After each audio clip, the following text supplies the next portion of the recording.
All right, we back. My expert opinion. Woo! Tonight is gonna be super lit. I know I say this often, but I really, really, really be feeling like that. And I'm always right. I'm always right. I know you're wondering. You know what I'm saying? Like, you know, this episode is gonna be golden. Why your back turned? I'm just saying, because this is gonna be a golden episode. This is disrespectful. You know what I mean? We need to blow the horns for this one. Blow the horn? We need to blow the horns for this one. Yeah, I made it. Changing my number tomorrow. You know what it is. Nah, I can't even. When you see things like this in my hand, you know whoever's sitting across from me, it's official. They put in that work.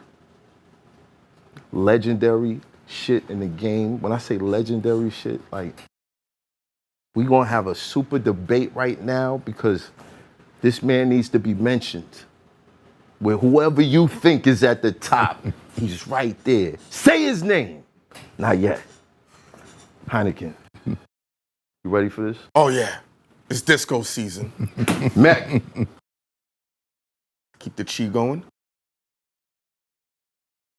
Look, the camera, as soon as it pans over to the other side of the room, you're gonna know what it is. Shout out to everybody in the building. Everybody in the building. Listen, when it comes to the trap movement, one of the guys that was pioneer, ran with the pioneers. We talk about Dances with Wolves. Kevin Costner. Sitting across from me right now. We got DJ Drama in the building. Oh! What's up, y'all? Shout out to ESSO. As soon as it went over, they would have known. They would have known. It's fine. Cedi Hendrix is there. Cedi Hendrix in the building. Repping for the Zoes. Generation now. So life for no life. No doubt. It's a pleasure to be here, gentlemen. Been a big fan for a minute. Salute. When we spoke on the phone. For sure. The excitement, it was there. I was absolutely. like, yeah, this is gonna be a good one. Absolutely. Dude, they don't give those away. Yeah, those things are hard to There's come by. legends who don't have those. That shit is like Michael Jordan. How he sent a bunch of Hall of Famers What a beautiful into the Hall of 180. Fame, ringless, with no rings. Ain't it crazy? Yeah. The feds had you jammed up. Having jammed up. Now their kids are celebrating your win. Ain't it crazy? Ain't it crazy? Yo, I gotta ask you, what does this mean to you? That's it's very surreal for me. You know, when I found out I won the night of the Grammys, instead of going to the Grammys, I actually did my first Gangsta Grillz performance at J. Cole's Dreamville Festival, and I brought out T.I., Jeezy, and Lil Wayne during Dreamville in front of 75,000. So it was DJ Drama Presents Gangsta Grillz with those, you know, those three goats. And as I got to Dreamville, I was actually sitting doing an interview with Rob Markman and Wayno stopped mid-interview and was like, hold on, this just in, best rap album goes to Tyler, the Creator, Call Me If You Get Lost, DJ Drama. And it's like, you know, I started Gangsta Grillz 22 years ago in the 4th Ward of Atlanta in a little duplex that me and my man DJ Sense used to share, literally like as a mixtape series, you know what I mean? Right. And like to 22 years later to win a Grammy, like you said, like that's everybody that's don't get these. That's the chip, you know. And who what I did mean? you beat out for that? We beat out Donda. We beat out Certified Lover Boy. We beat out J. Cole Off Season and Nas King's Disease 2. You found out you won. So it was a at J. Cole's that's why this festival. is and that's I found why out this is at so Cole's heavy. Festival. I found out at Dreamville Festival. Wow. While about to perform with Wayne, Tip, and Jeezy. It's like, you know, I say this all the time, and it's really the truth. Like, when I started my career as a DJ in Philly, like, I was 13, 14, and I went to Central High School, and Broad and Erie was the subway stop up the street. And back then, like, on Thursdays and Fridays, niggas used to hand out the flyers. So my goal as a DJ was just to get my name on a flyer. Like, that's all I wanted to do. I was like, yo, I gotta get my name on a flyer. Let's not leave New York out of that. Like, and then New York is important because, you know, I came up here between 9th and 10th grade. My sister brought me to Harlem to 125th Street, and that was the first mixtape I ever bought when the vendors used to be outside, and I bought DJ S&S Old School Part 2. And that's literally what started my fascination with mixtape culture. You know, then, you know, I was the Ron G's and the Clues and the Doo-Wops, and, you know, I used to study all facets of DJing. Like, I used to watch DMC battle DJs, and, you know, of course, in Philly, like DJ Ran and Cosmic Kev was the radio guys, and Kev. You know, Flex was, you know, of course, like, you know, Flex was a god to me at that time in my life, and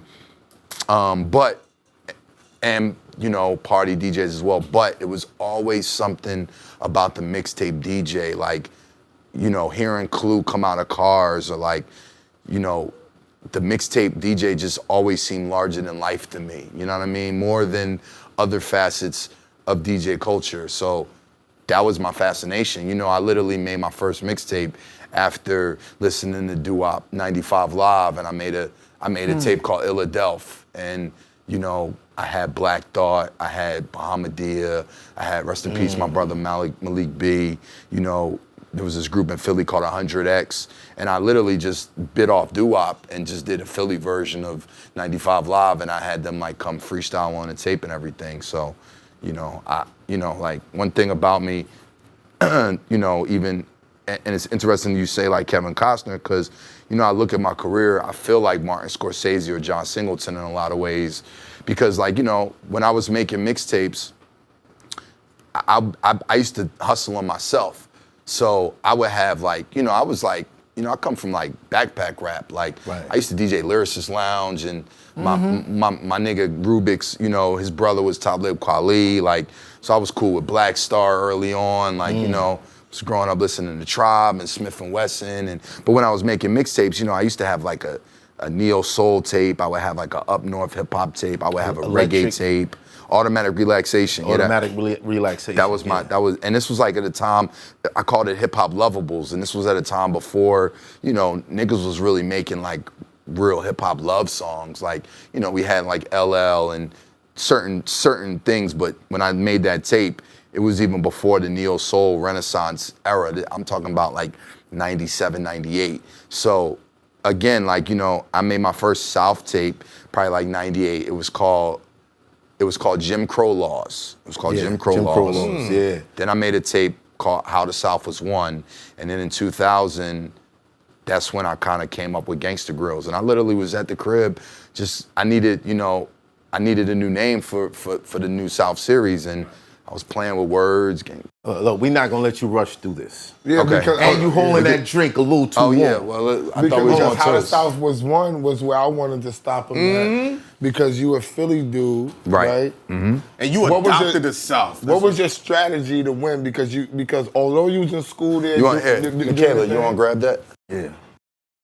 You was in school there, you made a transition. Right. What was your strategy of being an implant there and winning? Well, Before we start all that, okay. I do want to say toast Toast. to your success. Salute. Oh yeah, Success. I wish success for everybody in this room. And we appreciate y'all coming But through. we appreciate that Absolutely. energy. Thank you for having me. Tap the water. Salute. Cheers. I understand it's bad luck to toast with water. No. It is. Yeah, that's why I didn't do it. Yeah. What Nah, was for your you it's strat- cool, bro. We You understand. can't toast with water. Yeah, that's you why, can't toast that's why I with didn't do water. That's why I didn't do it. Yeah. It was just, I mean, that's your thing. That's what you drink. yeah, I'm gonna So- still be respectful. Yeah. What's your strategy? I mean, first of all, let's put it in perspective. Like, I moved to Atlanta in the mid '90s. You know, This when was it- after high school. after high school. I went to Clark Atlanta University. That's what took me to Atlanta. I moved at a time when, you know, I caught the very tail end of Freaknik. You But missed the did you go? Dottism. You know what I did? I was such a hustler that the last real Freaknik, so in '97, instead of partaking in all the activities, I had printed up, this guy named Moot had printed up t-shirts, and I bought a bunch of t-shirts from him, and I was hustling Freaknik t-shirts during Freaknik instead of partaking. Like, that's how much of a hustler I am. Wow. You gave away a couple free ones, I'm pretty sure. Yeah. As I've done mixtapes at times, you know what I mean? But yeah, I was more into like trying to make some money than I was wilding out at Freaknik. But you know, coming to Atlanta, really, like, I don't know if I would have become the DJ I became because, you know, being in the Atlanta University Center with Clark Atlanta, with Spelman, with Morehouse, with Morris Brown, you got to understand, you have young people of color from all over the country and outside of the country. So as a DJ, I was in Philly, like, you know, doing parties, again, playing fucking Philly shit and, you know, boom bap shit. And Right. I remember playing fucking Dr. Octagon at parties when I was in Philly type Jesus shit. Christ. You know what I'm saying? So coming to Atlanta, it was like, when you did a party, you had niggas from Texas who wanted to hear they shit. Yeah. You had niggas from Florida who wanted to hear booty shake. You had New York City was there, so you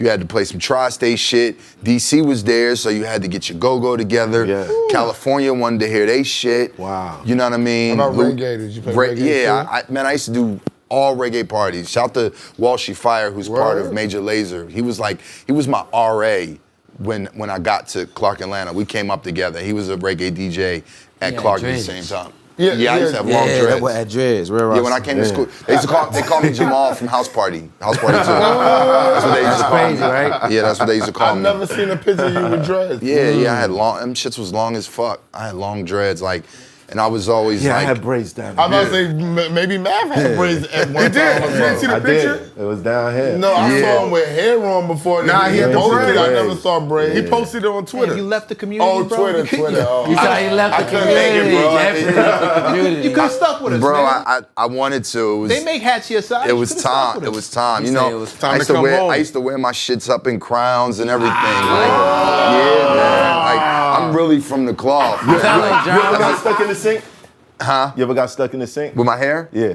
Nah, I never got stuck in the sink with it. alright. Nah, You never. ain't real with that. But so basically, what my point is that it made me such a well-rounded DJ because when you do parties, you had to play everything for everybody. And the thing that it taught me, like, I was real, like, when I first got to Atlanta, I was super, like, stubborn in my East Coast ways. And what I realized very early on is the same way I feel about the shit that I love is the same way all these people from various demographics feel about the shit that they love. You feel what I'm Right. saying? So even And if to be a my ear DJ. wasn't trained for it, like, Yeah. it taught me how to be very well-rounded. So very early on, you know, I was able to adjust and, again, become the type of DJ that I am because I was in the epicenter of young black culture. You know what I mean? Like, at that end, Atlanta was becoming, like, I came at a time when Atlanta was literally becoming the mecca and the epicenter of hip hop. So then to fast forward just a little bit, I'll try to take no offense to that. Try to, you know. I mean, it's a fact. I wanna talk about it. Atlanta's had the longest They run. came together. Atlanta's had the Y'all had it though. Listen, bro. Y'all had it. Atlanta's had the longest run. I'm just saying. He used my whole name to make that point. Like, you think you trying not to They take a did. picture?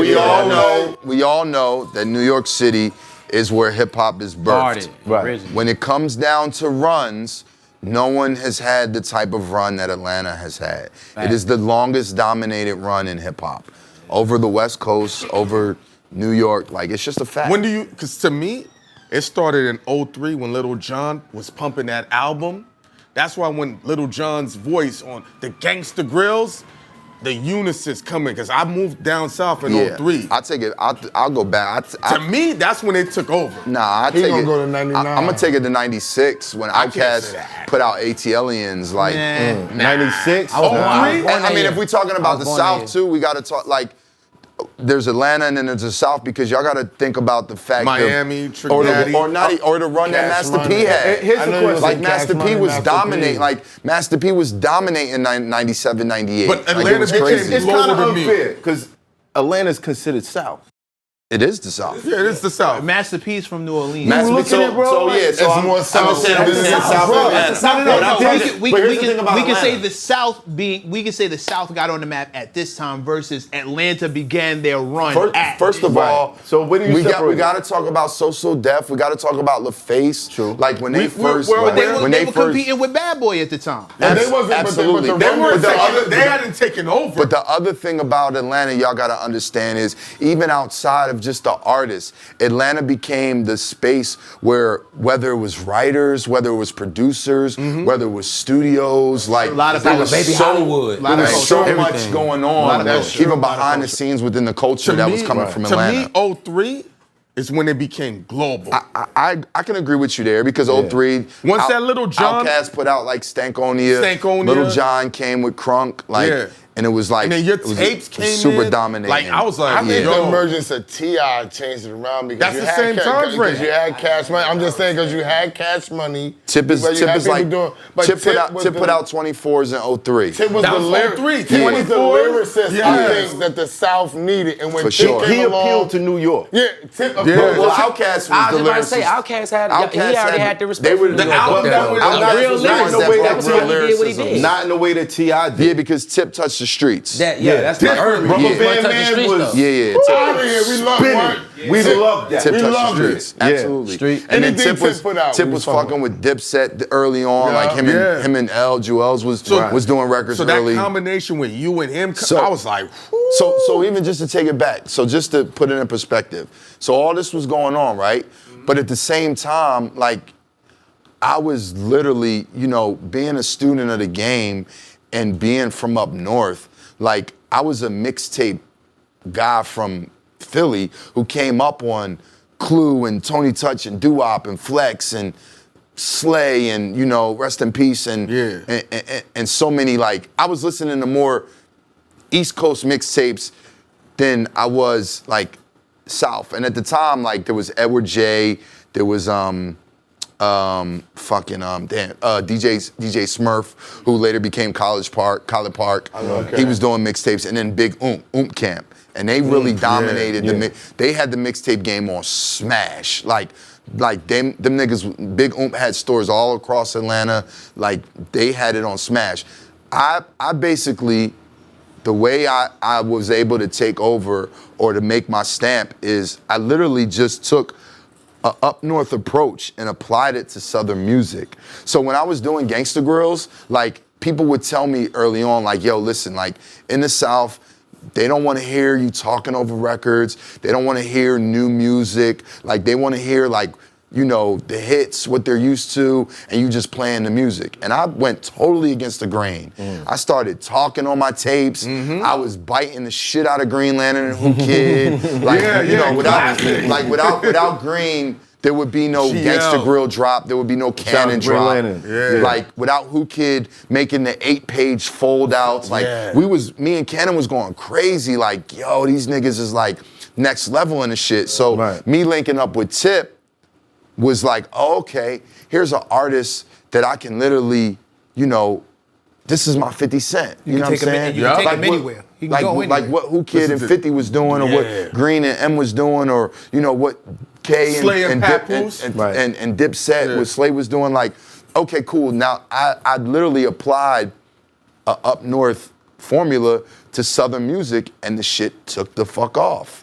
And it was like, people kept saying, oh, they don't want to do this and do that. And I was going crazy on my tapes. I started talking shit. And that's one thing, like, I always say that, like what I brought to the game. Like, before me, DJs used to do a lot of, like, store shout-outs or, like, people shout-outs or, things of that nature. Like, when I started getting on them tapes, like, when I did Jeezy's tape and when I did Trap or Die, I literally started giving sermons and, like, talking that talk. Yeah. I'll never forget 2 Chainz when he was still Titty Boy, when I did Trap or Die, and I said, every street nigga ain't a rapper, every rapper ain't a street nigga, but when you get it right. And he came to me, he was like, bro, when you said that, like, it touched me.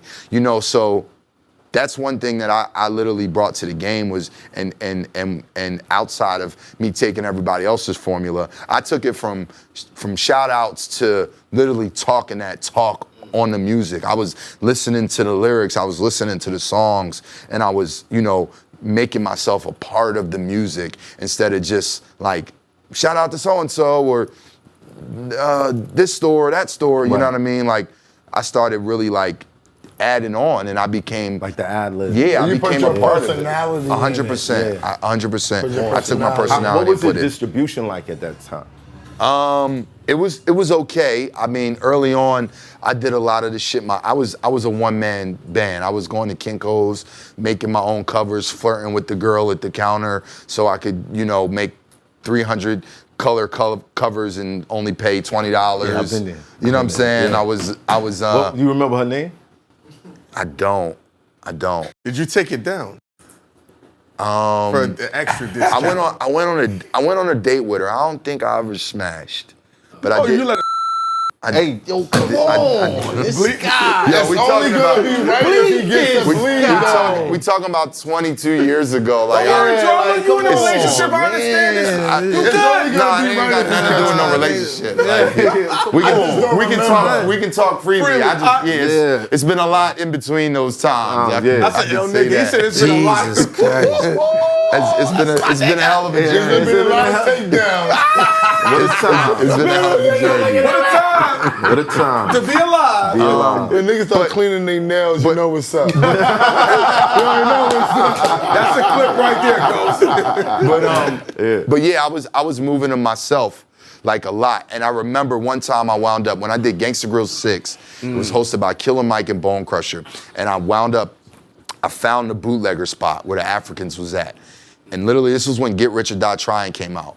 And I went into the bootleg spot and I saw just as many Gangsta Grill 6s as I did Get Rich or Die Tryings. And I realized like, yo, these niggas is eating. Like, they was making more money than I was making at the time. Like, I was barely just getting by, you know what I'm saying? Right. My first real time ever really seeing any money, and we can come back to this, was through BMF. Like, that was That era was. yeah, and I was there for the whole era. For the whole like ride. BMF had logos on Gangsta Grills. Did Jeezy introduce you to that? No, actually, I met Meech through my man Clay and through my man Biddy. That's how I originally met Meech and Blue Da Vinci. But it was all happening around the same time, you know. But what just to get back to your question, there was this white guy named Jason Brown, and he used to actually work with the competition, this other DJ, and for some reason they stopped working together. And then Jason Brown came to work for me, and when Jason came to work for me, he implemented a system and a structure that took my distribution shit to the next level. And then my bank account started going up Crazy. and up and up and up. Because there was a point in Who time. was the competition? I mean, there really was no competition. Other people that was out at the time. At the time, Smalls was out. DJ Smalls. Even back then? Southern Smoke. Wow. Oh, Southern Southern Smoke. Who was Jason working with? Jason was working with this DJ named Bobby Black. Bobby Black. Yeah, and I smoked him.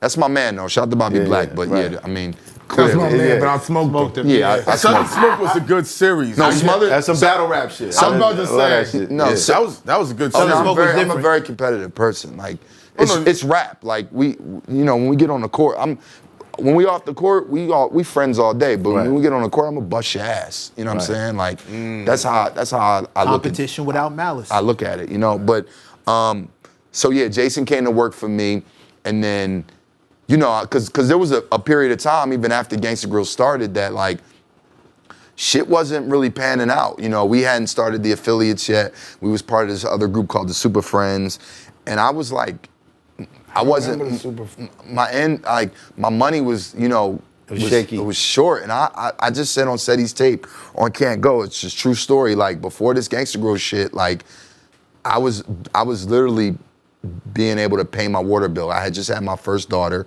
you know, and I had literally almost considered moving back to Philly, like, because I was like, man, this shit ain't panning good. out. You know what I'm saying? What made you keep pushing?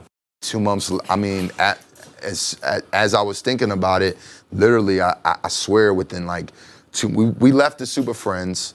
They wanted to do Gangsta Grills was the biggest brand. Jacob York offered the Super Friends opportunity to do an album. So the Super Friends were like, hey, listen, because the Super Friends was on fire in Atlanta. And they were like, look, if we do an album, I think we should use it called Gangsta Grills because that's the hottest brand out of the clique, out of the DJs. And you know, I was a little shaky with the idea because we weren't really seeing eye to eye on everything. So I basically told them, nah, I'm not with that. Like I don't want to call it Gangsta Grills.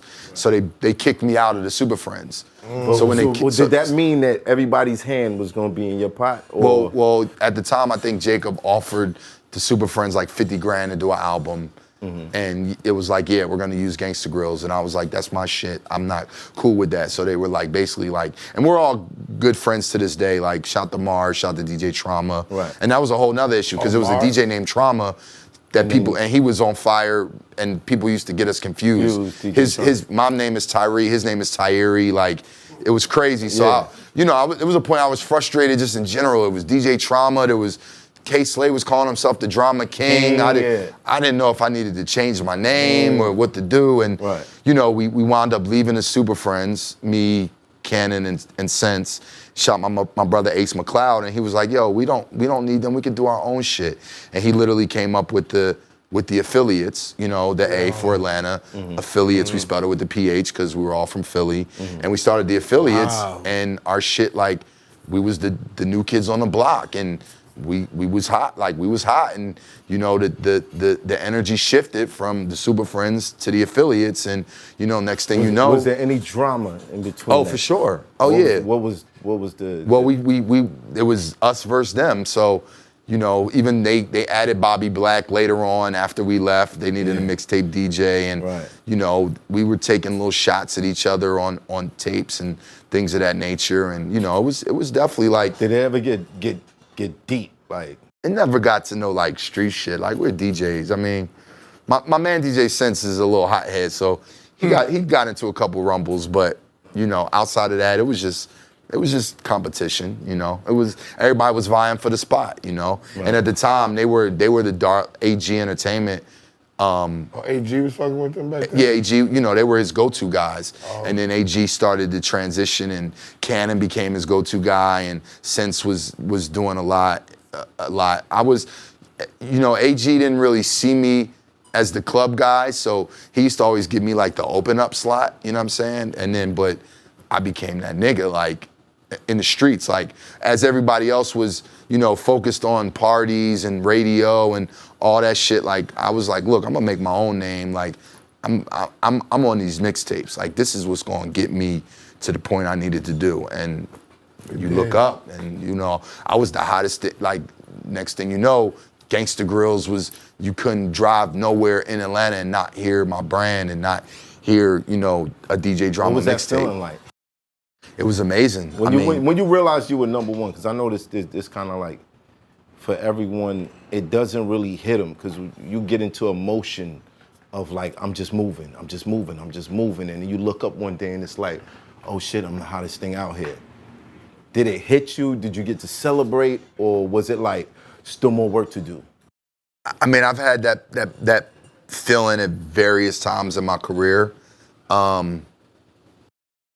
Definitely Trap or Die. Like, I was on the road with Tip. I was T.I.'s DJ during that era, and when Trap or Die came out, we were literally on tour for Urban Legend, and there wasn't a city I went to where I didn't hear my shit playing. Detroit, Philly, New York, the West Coast, Florida. Like, Trap or Die was coming out of every car in every hood. And I was like, damn, this is what it used to feel like when I used to hear Clue shit coming out of the cars. Like, nigga, I did it. You know what I'm saying? Like, so that was probably one of my early first, like, I made it moments. But, the type of person I am and how I am with my career, and because I've been DJing, I had already DJed, I started in 92. Juice is what inspired me to become a DJ. I always felt like, okay, just like a nigga going to college and then getting drafted and going to the league. Okay, I got here. How do you stay here? Because a lot of people get here, and I saw a lot of people, You know, Right, popping I watch champagne. with all respect due, like Right. I watched DJ Nabs be the biggest thing out of Atlanta. Like albums, television, radio, and then the next thing you know, he was nowhere to be seen. You know what I'm saying? And that, you know, and I don't mean that in any malice type of way. But you it's think just he the reality. celebrated? He celebrated too soon, or I can't say. All I'm saying is I know that for me, when I got to that space where I knew I was it and I was here, I was like, all right, you got here, Drum, but how do you stay here? Like, don't slow up. Don't get comfortable. Like, this is a long, you know what I'm saying? This is a marathon. It's a marathon. It's Marathon. not a Yeah. sprint. Don't So fuck it even up. when Trap or Die came out, I was like, damn, what the fuck I'm gonna do next? Like, what can I do next? Like, how am I gonna top this? And I happened to be on tour with Tip. He was on the phone with Wayne. I was like, yo, you talking to Wayne? Let me talk to him. Okay. I was in my bunk. This one I had the bunk. Now I got the back room on the bus. Like the my man. boss room. But I paid my dues, Eddie. Bro. I used to sleep I'm on the bunk right now. I used to sleep on the bunk. Fresh out young nigga, but I'm on the bunk. Definitely on the bunk you right gonna now. get there. I was on the bunk and Tip passed me the phone. And this was Wayne when he was doing the Squad Up tapes. And I was like, yo, you know, it's time. We got to get one in. He was like, let's do it.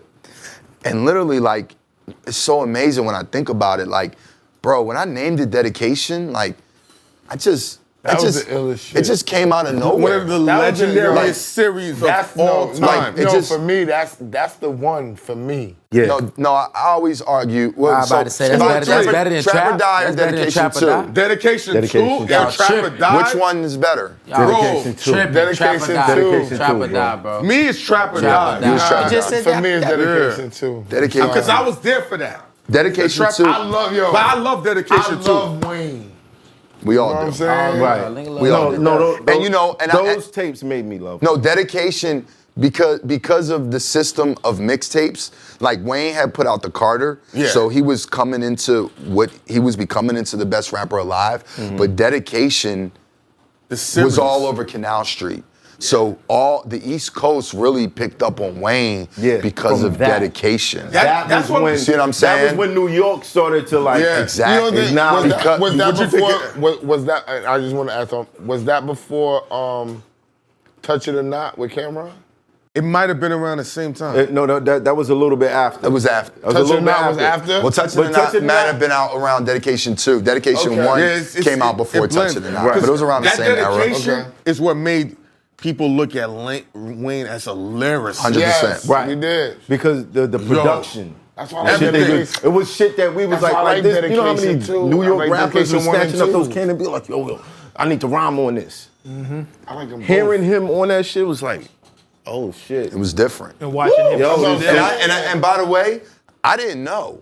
Like, you know, like Wayne, like back then, like Wayne was, Tunchi was like the wobbly, drop it like it's hot guy to Yeah, me. and that's how we looked at him. feel what I'm until saying? then. Yeah. So Until then. when he sent me the music for Dedication, and I was like, yo, this nigga's on some shit. Like, this is not what I even expected. Like, and I was listening to Squad Up tapes and everything, so I was like, oh, Wayne's on his rap shit, you know, and even on Squad Up tapes, that's when I think he first started taking a couple little shots at Hov and things like that. But when I got the music, the Dedication, I was like, yo, like, this is different.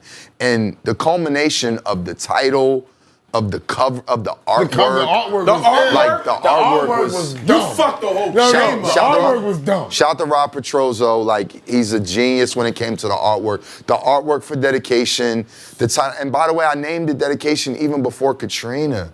So when we did Dedication 2 and then Katrina hit, it was just like, So you think Dedication 2 is way It's better than legendary. one? Dedication 2 oh, Dedication 2 is It's way better arguably than the one. best mixtape of all time. Yeah, it's up there. It's up there with Trap or Die. I love I Dedication piggyback too, back and though, forth, like- you know, and both those are my guys, and they've gotten on me at times about which one I say is one and which But to one say is two. the best mixtape of all time and a teeter-totter on 1 and 2, and it's you. Yeah, it's pretty You crazy. dig what I'm saying? Yeah, Some ill nigga shit. That's some ill shit. yeah. Can I ask a And he selfish got the question? Dedication 2, so it's 3 of them technically. No, he got- there's he got seven, the there's 7 of them. Dedication. There's 7 of them. There's Yeah, but I 1, 2, just 3, said- 4, 5, 6, and then 6.5. I just want to give you respect to your humility. because we're gonna jump a little bit ahead, but Math likes to bring it back. Yeah, I like that. I want the full story. No, when you got jammed up, it always fucked with me when Wayne said, drama gotta move a little bit smarter. That fucked with me. You know who else it fucked with? Who? My grandmother. She was upset. I was upset about that. My grandma was upset. And you never really, the way you kept it classy, Yeah. I never heard nothing crazy. Yeah. I felt the way I never met you, and I'm like, And how we you gonna weren't, say that we shit? weren't expecting you to keep quiet with all the talk we got used to on the mixtapes. Knew Yeah, sure you was it about fucked to with start. me. I ain't gonna lie to Yeah, you. so what? A lot of people don't even really remember that. I remember Oh, it. we all Yeah. remember. Nah, what happened? So- I don't even remember that. When Yeah, they we asked know Wayne about about it, after I got locked up, they asked Wayne how he thought, and he said, Drum needs to move a little smarter like Clue or Khaled. Yeah. Wayne said So that? in his Yeah, it's documented. Yeah, it's documented. Yeah. It's on footage. That was his response when he they asked said that. him. He said that. In his defense, around that time, there was a company and there were various people that started putting barcodes on the mixtapes and they were putting them in stores, unbeknownst to me and not sanctioned by me. They were taking my tapes and my tapes wound up in Best Buy and in Target. So one day I looked up on 106 in Park and they were like, new releases, brand new Young Jeezy, Camp and the Snowman, and T.I. the Leak. And I'm getting calls from Coach K and Jason Jeter like, yo, why are the Gangsta Grills on fucking 106 in Park as new releases? So basically this company, it was called BCD, and they literally took my masters, or quote unquote masters, and put barcodes on them. So Jason Brown had made a deal with them early on. And I think he sold like 2 masters for like 10 grand, right? Now, I didn't know that they was gonna take them and put them in the fucking Best Buy and Target. So when they did it, I was like, yo, I called them like, yo, what the fuck are y'all doing? Like, whoa, y'all, this, no. Like, do that. Yeah, you can't do that. That's Copyright against the rules. That's infringement. against the rules. That's not how we play the game. There were some motherfuckers from Europe, this white guy and white lady, and they were like, no, it's all good. It's okay. It's fine. It's cool. Standard. Then these motherfuckers went and literally took my whole catalog and bootlegged my shit and put it in stores and barcoded it. And that shit was, you could go in Target and Best Buy, or you could go overseas and that shit was showing up. So, you know, there was a period where me and Busta had an issue, Dog Pound had an issue, because they were walking in stores and seeing the shit in there. And they're like, yo, like, you know, they're not seeing that money. And they're like, oh, okay, Drum's over here getting this money from out of here. And that wasn't, you know, I never saw none of that. You know what I'm saying? So in Wayne's defense, I was only to assume that may have been the reason why he said that. You know what I'm saying? So I gave it, you know, I didn't take it personal, because I knew that was going on, and I knew that any artist wouldn't technically look at me sideways. But then there was also a time and a space, I ain't gonna lie, where like, you know, artists were looking at it like, well, Drum's eating off these mixtapes, and we're not seeing no money. Like, Drum's eating, and I would be, you know, in my defense, I'm like, nigga, y'all niggas is seeing that off 1 show or 2 shows. Like, Yeah. don't count my pockets. Like, Right. yeah, I'm making good money, but you niggas is out here charging $150,000 a show, like, off of something that we did together. So we all should be able to eat, you know. Right. And mind you, looking back on it at the time, if I would have did it again, I would have easily broke niggas off with a 25 here or a 50 here. You know what I'm saying? Like, Right. I was young, like I wasn't, you know, knowledgeable to where I'm at now, where, you know, yeah, just a thank you. Like, I'm getting money, like, here, my nigga, like, take that. I know it's Real not a lot, but just out of appreciation. But you were only Right, doing right. what you saw, and nobody advertises that. Nobody part. ever had done You that. didn't know that So was I didn't part know. of it. You know, I'm as a 44-year-old, like, looking back on it, in my 20s, that would have been an honorable thing to do. Just throw a nigga, you know, a quick, Bomb. just out of a thank you. But again, like it was all new. Bro, Yeah, I come from Frontulo I come wasn't from a developed. very middle class background. Like I had never seen that type of money before. Like when I didn't even know what to do with the money. Like when them niggas came and took my bank account, like nigga, I had 6 figures in there. I just used to like sit and look at the money every day. Like I watched my shit go from 10 grand to 50 to 100 to 200 to 300 to 400 to 500, and I didn't know shit about investments. I didn't know shit about stocks. Like, Was it a business account? it was a business account. You knew how to make money though. I knew how to Nigga make it, watching but them I didn't know bands go I didn't know up what to do with it at the every time. day. How did you feel? Because we've had plenty of people on the show that kind of discussed like when they started making that type of money and how it was like, it almost made them nervous. It did. Absolutely. Because it was new to me. Like, I don't come from money, you know? Right. I don't come from poverty, but, you know, my parents never had seen that type of money, you know what I'm saying? So Right. I didn't know what to do with it. Like, I just used to look at it, you know what I'm saying? Like, you know, and I mean...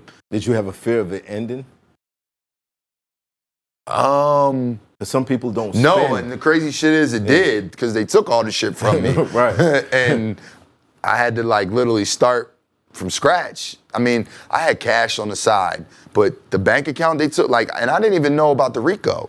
So the day I got out and I called Tip, like, he like, yo, you good? I'm like, yeah, I'm good. And he like, yo, you know, and I'm like, yeah, you know, I'm straight, my bank account. He like, bro, they hit you with the RICO.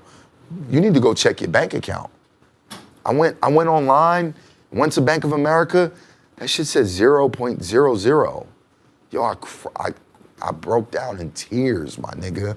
We all would. That shit went from 6 figures to 0. They took everything and they kept it all. And then basically the law that they said they got me on was the true name law, which means when you, if you sell any music, you have to have an address on the back of it.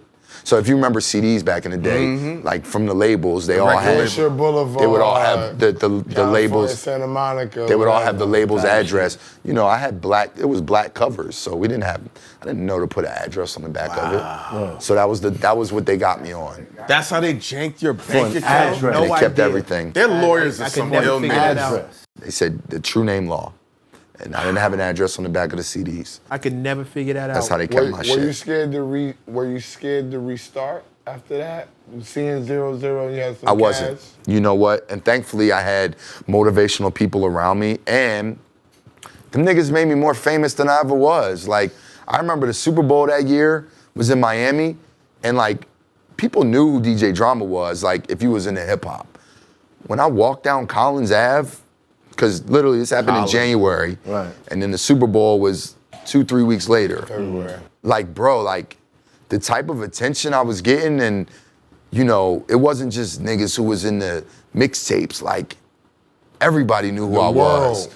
Like, I wound up, like, Billboard 6 months earlier told me, you know, they asked me to do something for them, and I was like, if you put me on the cover, and they was like, we don't put DJs on the cover. After the raid, Billboard said, hey, if you give us on the the cover. exclusive, we'll give you the cover. I wound up on the cover of Billboard magazine. Like, it made me, Atlantic called me like, yo, how quick can you get your album done? Like, you can't pay for this type of publicity. Wow. So, you know, it made me hotter than ever. Yeah. And then on top of that, I'm such a student, I come from the cloth so much that like I literally felt guilt that a culture that I grew up and I was raised on was about to die on my shoulders. You feel me? Like, Mixtape like culture. yeah, like watching, like thinking about like Brucey B and Kid Capri and Lovebug Starsky and Clue and Ron G and Doo-Wop and SNS and Tony Touch and Who Kid and Green and all these guys and Slay. they made and you Right after Right that, he now. started straight stunting. and Right after that. Yeah, and Vlad went to Vlad TV, Vlad TV. straight stunting. Yeah. Everybody got out fucking- of Dodge. fucking Everybody got out of Dodge. Clinton Sparks went and did something Clinton else. Sparks? Yeah, every Who said he saw it coming? yeah, at the mixtape game, that was the day the game changed. And I felt like, damn, like, I can't let this shit die on my shoulders. Like, This is a culture I grew up loving, and when I become the top of the food chain, I gotta take the blame for killing it. for killing mixtapes. Like that shit ate me up inside. You know when it hurt me? When I saw the video of your Maserati on the flatbed. I was like, how the fuck he got a Mozzie? Oh, we gotta get in this game, man. I looked, I said, these are some scum niggas. You ever got that car back? He didn't keep it. I know it's back in it. Did they ever give you? I never got that car back. Yo, these cunts. He didn't keep it. I never got that car back. So you're at 0. Yeah, I still had some cash. Right. But I was at 0. But what was the next call? Atlantic called. Atlantic trying to get the album together. Craig Kalman, Julie Greenwald, Kevin Lyles, and Mike Kaiser all called me and said, how quick can we get an album done? So how much bread did they throw at you? Well, basically, I had two. They took 2 accounts. Right. So they took my Drama Like the DJ account, and then I had another account which was my label budget. They gave that back. So they gave back the label money, and we were able to, put the album together and make the album. And my bookings went up after that. What was the next project that you dropped after that?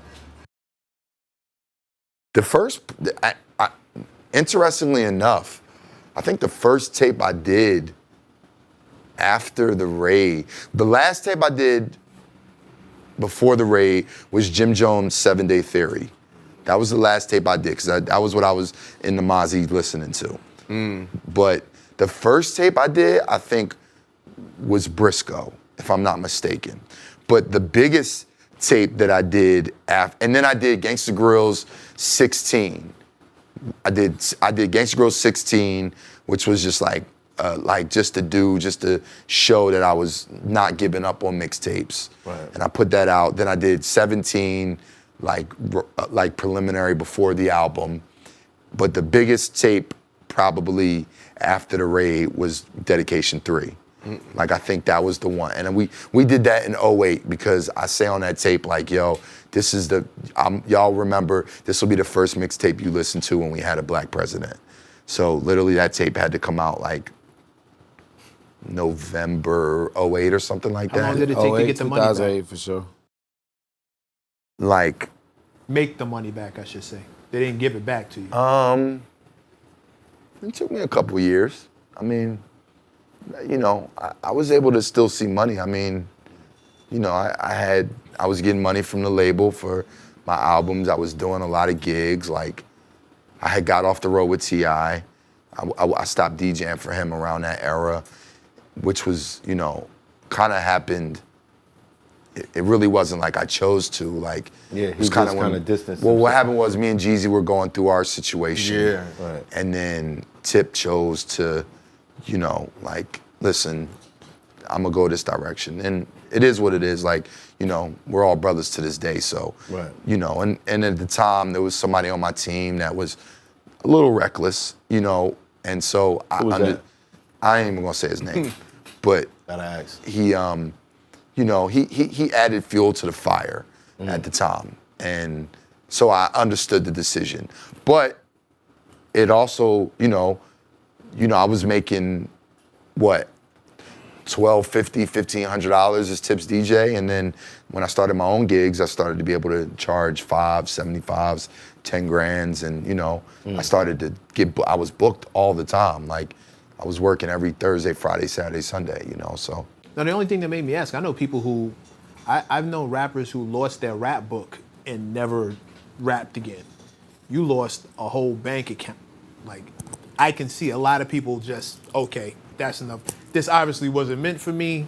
That's enough for that. My nigga, for me, listen, man, I watched Puff go through the situation, the celebrity basketball game. I watched other executives or artists get knocked down. So when I started doing interviews and everyone wanted to ask me about that, I knew at the time, I was like, yo, this is not gonna define me. This is just one chapter in my story. You know what I'm saying? I knew then, I'm gonna accomplish enough that like I got to a point. It's a generation out here that don't even know about the raid. You feel me? Right. Know a lot about DJ Drama. I talk to people to this day. They're like, "What? You got arrested for mixtapes? Like, when did this happen?" You know what I'm saying? Right. So like, I knew then. Like, yo, the real challenge of success is getting knocked down and how you deal with adversity. And you know, the gift and the curse of my name is that I've had various dramas in my career, and I've had various times when you could say I don't want to say knocked down, but when my back is against the wall, and I've prevailed through them all. Do you feel like you marked yourself? Oh, man, Naming yourself I feel DJ like Drama? God. I feel like when I named myself that, God chuckled. Like he's like, "Oh, I got something for you, kid." I got, Like, I got some drama for you. yeah, I got. You something. like that name? I got something for you. I got you. Yeah, like I got you. Rolled his Like, sleeves up. Drama. Hold my beer. and I remember when Clue was on here, he was talking about how his MC name was Drama, and then like the irony of me becoming DJ Drama, like and, you know, And but then going through so much drama. yeah, I mean, Did you ever rap? no, I could never. If I could have rapped, like I'd give these niggas problems, cause the shit the shit I spit on the mixtapes, And he like, freestyle this shit though. He don't even write none of it yeah, I down. don't write my shit He down. don't write Like, none of it yeah. down. I go in there Just and boom. I bar up. I'm like Hov and Wayne when it comes to that. Like Right. Yeah. my You know shit what? talking. Awesome. That thing, that Clue just went viral for you. Talk about that. Oh yeah, I just seen that. Yeah. Oh yeah, When he said feels niggas need to he write. feels like niggas need to write their rhymes down now, cause that would make the music better. Yeah, I mean everybody's not those guys. Like everybody Yeah, isn't everybody doesn't have that those talent. ones. And you know, like there's rappers that are greats that use a pen and a pad. Like, you know what I'm saying? So Right. everybody can't just go in there and go off the top of the head. But the guys that do are some of the greats, and some of the guys that write the shit down, like, you know, If you if I'm not trash- mistaken, Drake and Nas, they Yeah. use a pen and a If pad. you trash Right? No, with a but- pen and a pad, you're gonna be trash off the head. Like just write. Yeah, write that's that. But in rappers' defense, I feel like when you do it off the top of your head, the flow is easier. What It's you mean by more- that? It's more fitted. Fact. Not if you why ain't- is not that? if you ain't- It not depends- if you it ain't depends on the got it. rapper. gotta be Tell you why. nice, right? Because sometimes you'll write something. You write your shit down, said? I've tried, and I end up, this is what I do. I write something down, and I'll go in there and I'll probably go off the first 2 bars, and then I put the phone down and go to, but them first 2 bars just gave me the whole song. Like, Right. gave me the chorus and everything to talk about. Sometimes it's too wordy. Yeah, it Sometimes sounds- the beat, you find yeah. yourself rushing. But Yeah. when you just let it flow, like Bigger been in studio sessions with me where I just go in the booth and I just sit there and I'll be like, da da da da da. All right, that's the first line. Punching. All right, da da da da da. Punching rap. And it's, yeah, and it's easier to breathe. Ain't nothing wrong Really? with Because it. you come from an Either. era The when beat a lot better. Yeah, that's how I do my shit. Like, Interesting. that's how I go in But there. y'all like, come from the era where dudes didn't punch in. Yeah. That's Yeah, niggas that's was why right. the fact Yeah. that y'all Right. I Niggas punch was my writing. shit in, but I Interesting. go off the top of the head. But if I could rap, I give these niggas problems. Like, I like this talk. I just said that on Simba tape. Like, nigga, like That's fact. you lucky I don't can't rap because I be on your top, Simba. Because You it's said a that lot on of the deep- tape? Huh? I said that on the tape. I said, yeah, you Oh, lucky. you on some, you been on I said, yo, you shit, lucky I man. can't. You lucky I can't Nigga make said my this shit on his rhyme tape. because I be on your top, Simba. I said that on his tape. Because it's a lot of Beast. DJs that used to Man. rap though. You know what I mean? Yeah, That's I why could I never. asked. That's why I became a DJ. I couldn't make my shit rap. I couldn't No, make when my I shit rhyme. DJ'd, like- And my homeboys used to all freestyle and like, you know, we used to be like literally free. There's a video out there. Y'all could probably find it and put it in. There's a video. Here we go. Here we go. There's a video of Sway in the Morning in Austin, Texas. South with- by Southwest. South by Southwest. Yeah. It's me, Nipsey Hussle, and I think was Tech Nine there, and they got me to kick a freestyle, and I rapped in front of Nipsey and Tech Nine. My shit was trash, but it does But exist. you rapped. I did. I freestyled. This off was the on top of the Sway's head. show? It was on Sway in the Morning, South by Southwest. DJ Drama, Nipsey Hussle. He pulled it up. I think Tech Nine was on there. I think Tech Nine was there too. Yeah, That's embarrassing that I even tried that in front of fucking Tech Nine and Nipsey Hussle, but Yeah, if Yeah. you're watching Oh, this yeah, I and don't know you're if trash, this is- don't. Write it down. keep Think putting it that out. work in. No, think it out. Think it out. just write it. Definitely Make it the think best it thing. out. You While can. he's looking Don't- for that, one of the things you said, you became bigger after the raid, and the Dat Piff and live mixtapes era. Like, Yeah. how did you know? The Well, transition. What was the transition Well, like? I always look at it like a phoenix arose from what happened with me. Because honestly, the mixtape business became more profitable and bigger than ever after the raid. Why is that? With all the eyeballs on it. Well, I mean, first of all, it was already going into a transition where the blogs were becoming the new mixtapes. When you had Nah Right, you had Two Dope Boys. You had Rap Radar. Rap Radar. So that was where people were getting their new music from. AllHipHop.com. All hip hop. And then you had this new generation of artists, Cole, Kendrick, Wiz, Drake.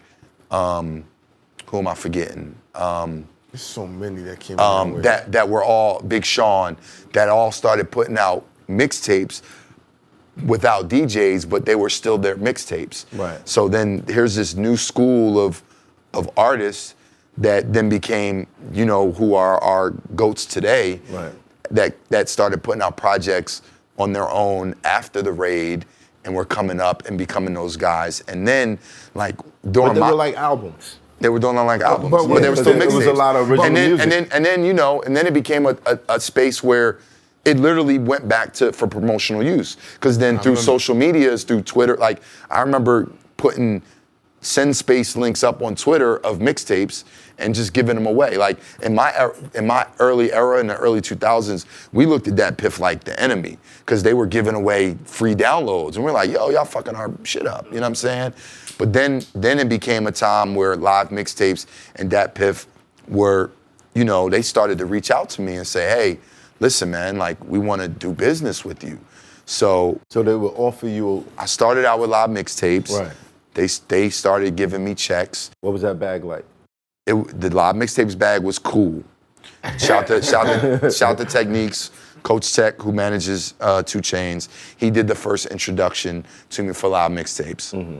Then I got a call from KP, who ran Dat Piff, and said, hey, listen, I don't know what you're getting over there, but let's have a conversation.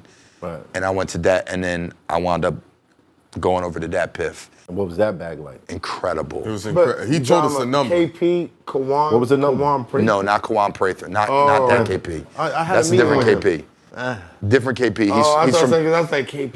no, he's from That Pennsylvania. shit. Different KP. Okay, all right. But he all right. ran Dat Piff, and then they literally were paying me a monthly salary every month. So if an artist came to me to do a tape, I said, listen, if we do this tape, It's gotta it go has to go on Dat Piff. Piff, okay. 'Cause- What was and that bag like? It was crazy. I made more money in the Dat Piff era than I did In the mixtape? in the early before the raid. I definitely made a couple million with Dat Piff, like Damn, because you told us off camera how much you was getting For sure. per month. But he said but 2 it's million kinda- altogether. I'm satisfied. He said off Back camera when how they much you started was getting a cutting, month. it was real money. Like, Right. and No, it's crazy. I believe it. To the point, somebody even asked me earlier today, like, I was mad at myself, like, damn, why didn't I create this platform? Like, I literally could have did it myself and got all that ad share and revenue. Right. And made people drop Gangsta Grills on gangstagrills.com. But that's what it You was was. up You for know what that I'm work saying? though? That was 'Cause the you was flip. creating I mean, at I that would. time. I should have, because if they was paying me that, imagine what they was making. Right. Oh, they was making videos, but you shout was out to creating. them for even doing that. Facts. Yeah. And then they started Exactly. cutting. Then they started cutting the artist checks. So Right. first it started with the DJs. Then they started cutting artist checks to drop Their mixtapes the mixtapes on exclusively there. there. Didn't 21 say that to us? Like, Yeah. I know Future I remember Future getting a crazy check. I remember, when we did Dedication, maybe 5 or 4, they gave Wayne a crazy check to drop it on there. And all that was going smooth. It was good. And it all changed when Drake dropped, If You're Reading This, It's Too Late. Too Late. And it went to Apple. Because that was the beginning of mixtapes now going on streaming platforms and not being solely on Dat Piff live mixtapes or mymixtapes.com. My Was that mixtapes good? as Was well. that good or Drake's- bad? Drake's project changed. It shifted everything. Was that good or bad though? Was that a problem? Was that? Hold on. I mean, all right, it so now I stopped, gotta it ask. stopped the money. Was Like, the title? Was the title kind of like a flaunt of "We know what we're doing"? I don't know. If you're reading this, it's too late. I mean, you It's know, so far- originally it that so was far so- gone. It was so far gone. No, bro. So Far Gone So is Far Gone has 08. been out. We talking Nah. about 2015. Yeah.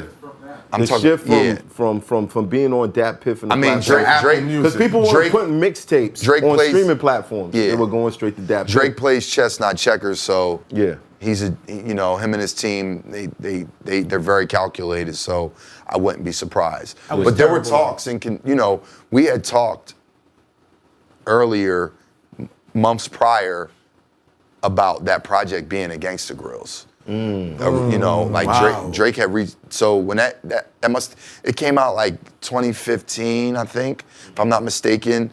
You know, me and him had a conversation like November 2014, and I wound up before it came out. Me and his manager, Future the Prince, had a convo, and basically, you know, they wanted to do it. Like, yo, they wanted to make it a Gangsta Grills, but because Drake is such a brand and business, when it came to like the producers and writers and the label, like It was a bigger they budget. weren't able to just, you Cover can't it. just throw that out there. You know what I'm saying? Like, because there's too many people involved, and Right. you know, it was, you know, Drake is the biggest artist on the planet, so him doing a free mixtape, like they had to go through those channels and do it this way, and that. But it definitely wasn't free. 'Cause I'm pretty sure you got a budget for that. Oh, 100%. But Yeah. there was a lot of people that had to get paid. Right. You know, before that, you know, when we put mixtapes out, like producers Engineers, wasn't. producers. Yeah, everybody wasn't really getting paid. It was just your shit would Put be it up. out. You know what I'm saying? And then, you know, now we're in a game where a mixtape is no different from an EP or an album. Like when you put it on the streaming platforms, you gotta just paperwork. There's Clear, you know there's everything. You gotta get your points and your splits and but the all ill that shit thing about together. it, and I'll give you a little hint on why artists are doing that now. It's because these projects, these kind of like short projects, are not declared albums. So they still have the Yeah, it's take the opportunity pressure away. to go to a label and be like, well, give me a budget for my first album. And Even it though I take- put out like 10 projects. And it takes the pressure away But of this is saying, my album. this is my mixtape. Right. So it's not my album yet. Yeah, so you can't say my Like, album failed. Exactly. It's a project, it's Exactly. a mixtape. I just threw it out. You know what I mean? Even though the whole thing is original songs. And we do that as a That's what they doing. label too. Yeah. We put smart. out 3 mixtapes on Jack Harlow before we got to his debut album. Right. Like we did 3 mixtapes until and then What's Poppin' hit, and What's Poppin' was actually even on a mixtape, and then we went and did the first album. That's what they all say. You know what I'm saying? Rest in But peace and shout out to Nipsey Hussle. That's where I got the information. my brother Nipsey, you know, I did a legendary tape with I did Crenshaw and I did Mailbox Money, but you know, Nip was, you know, Nip figured it out. You know what I'm saying? And you know, I'm a little upset that the Crenshaw that exists on the streaming platforms is the one without me. You know, and what's crazy is that, you know, that was during a time in a space where they were making, like, people would come to me and make a Gangsta Grills version, and there would be a no DJ version. Now it's coming back full circle where everybody wants me to talk my shit and go crazy like it was 06 again, and it's going up on the DSPs, you know what I'm saying? Right. Which is like, you know, the nostalgia of it is just like, it's literally came back full circle, you know? And salute. I'm working on that, you know. I mean, there's a couple that's out there that are up there that have been put up there, but you know, that's definitely like something that going forward that I've had conversations and specific projects that I really want to get on streaming platforms, because if not, it's literally like a lost art, you know what I'm saying? Like everyone doesn't know how to go listen to Dedication 2. Or you might have to go to YouTube or something. So YouTube is the first stop. yeah, First you know, and last. like there's a lot of projects that I'm in conversations with to like go re-release and put them back. Similar to what Nicki did with Beat Me Up Scotty last year. Is there Now, clearance? here's a question. A lot of clearances, a lot of clearance problems, right? I wouldn't even call it problems. It's just a lot of. It's tedious. It's a lot of Tedious T's and a lot clearances. of T's to cross and a lot of I's to dot. All right. Are we moving towards an area where eventually YouTube will be cutting checks for albums? I think we're moving in towards an era where everybody, all of them will be cutting checks for albums. Would it be possible to collect a check from all streaming platforms for one project? That's a good question. I mean, I would assume that one of the reasons why someone would cut a check and what people have done in the past has being able to go exclusively to a certain platform to put something out. Like, I know Tidal has done that a couple times. Right. If I'm not mistaken, Drake did that with Apple. Jay set it off with the Samsung situation. Right, exactly. But at the same time, you know, all the platforms are necessary to one's career. So it's literally like the radio station, like, you know, if you give your record the Flex, you got to give your record the Clue too. You know what I'm saying? So you know, if you don't want to make Spotify mad and give it to Apple and then they don't get it. So, you know. If somebody's cutting a check, the first thing they're going to ask for is exclusivity. 100%. Yeah.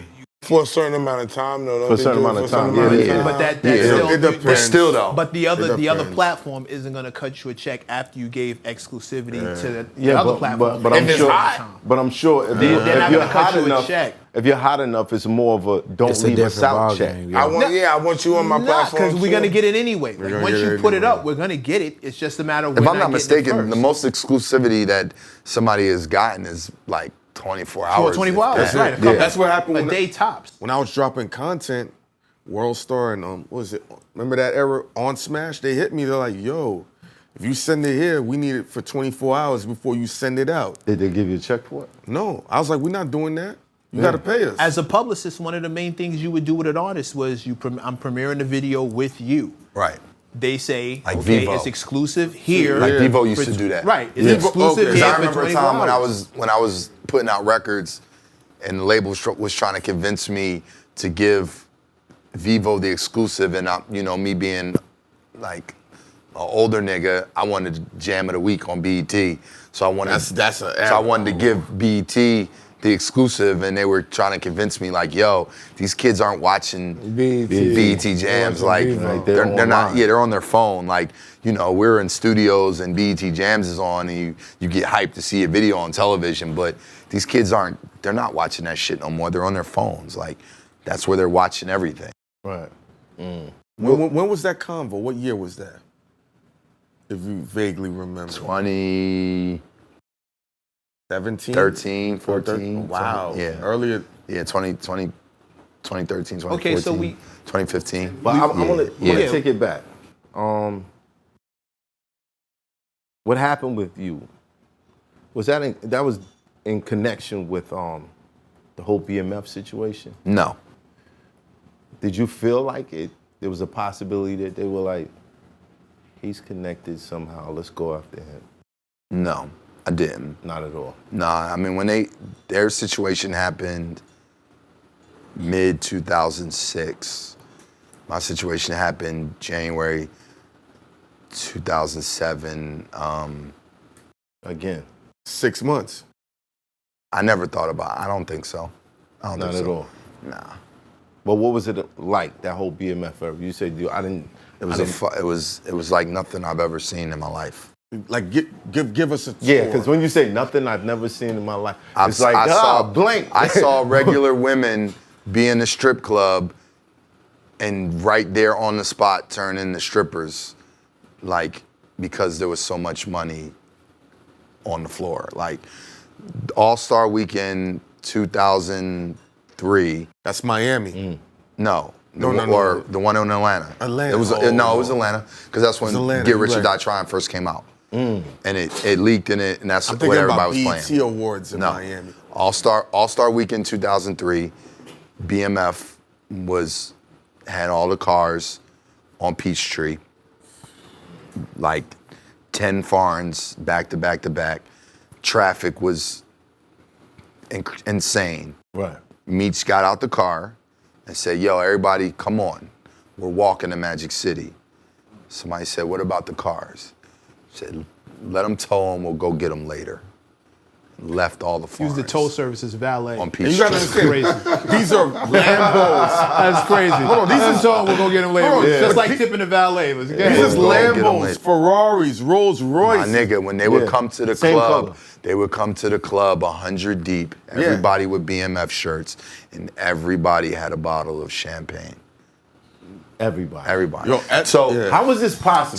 so Why? listen. So, No, I'm saying my no, nigga, because you go to a club, bro, they don't have 100 bottles. My of nigga champagne. Blue. No, listen to The this. first time I Listen to ever this. saw They any real money, this is the first, my nigga Blue Da Vinci, I asked him. Wells Fargo.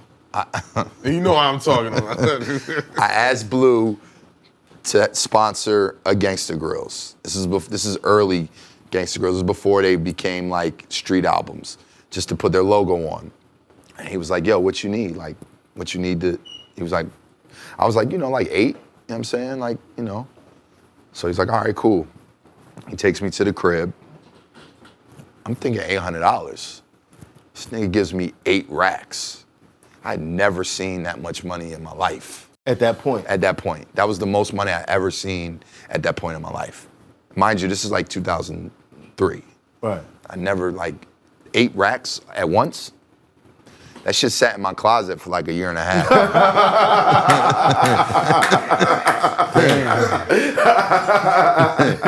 Like the BMF, that time, like, you know, I feel like Make It Rain came from, Yeah. you know, Company. yeah, that can't, like, niggas didn't throw money in the air. Like, that didn't happen before BMF. Right. Like, that was BMF. How hard their was it to culture. play music when they were in the club? Because I remember ESSO was telling me when he was running with his artists, they wouldn't let him play the music, and he had to walk up to Meech. It's like, play my shit. It nigga. wasn't me. Meech was there, but Oh. it was some big nigga. We was in Orlando.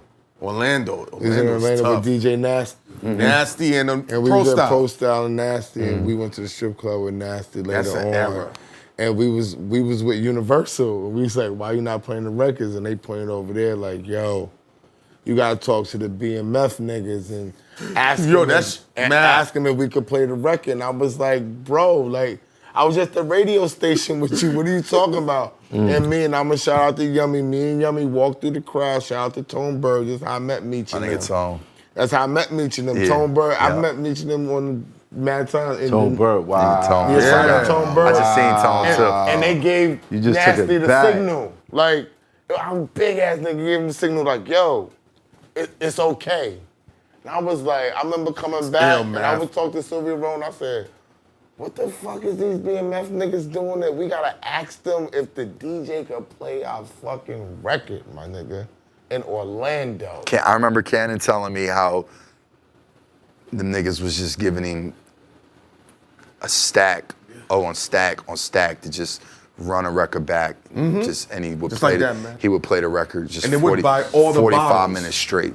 45. Like Yes. BMF ran the club. Like Yo, they came to New York, man, and bought every bottle. Every we bottle walked on in the club, they bought every bottle, and niggas was like, and we would go try to get a drink, and they was like, they got all the bottles, and the crazy shit is that, you know, niggas ain't gonna go ask, but if you went and asked them for They would liquor, give it to you. they would be like, huh. yeah. Yeah. Oh yeah. No problem. Yeah, You nigga. had to be bold. Meech was one of the coolest niggas. He was one of the most down to earth niggas I've ever met. Like the nigga was just thorough and cool, bro. Like he's just a good nigga, man. And I wound up at his house after Wolf got murdered and he was on house arrest. That was my first time actually like really meeting him and sitting down. We wound up finding Did out. you hear about that night at all?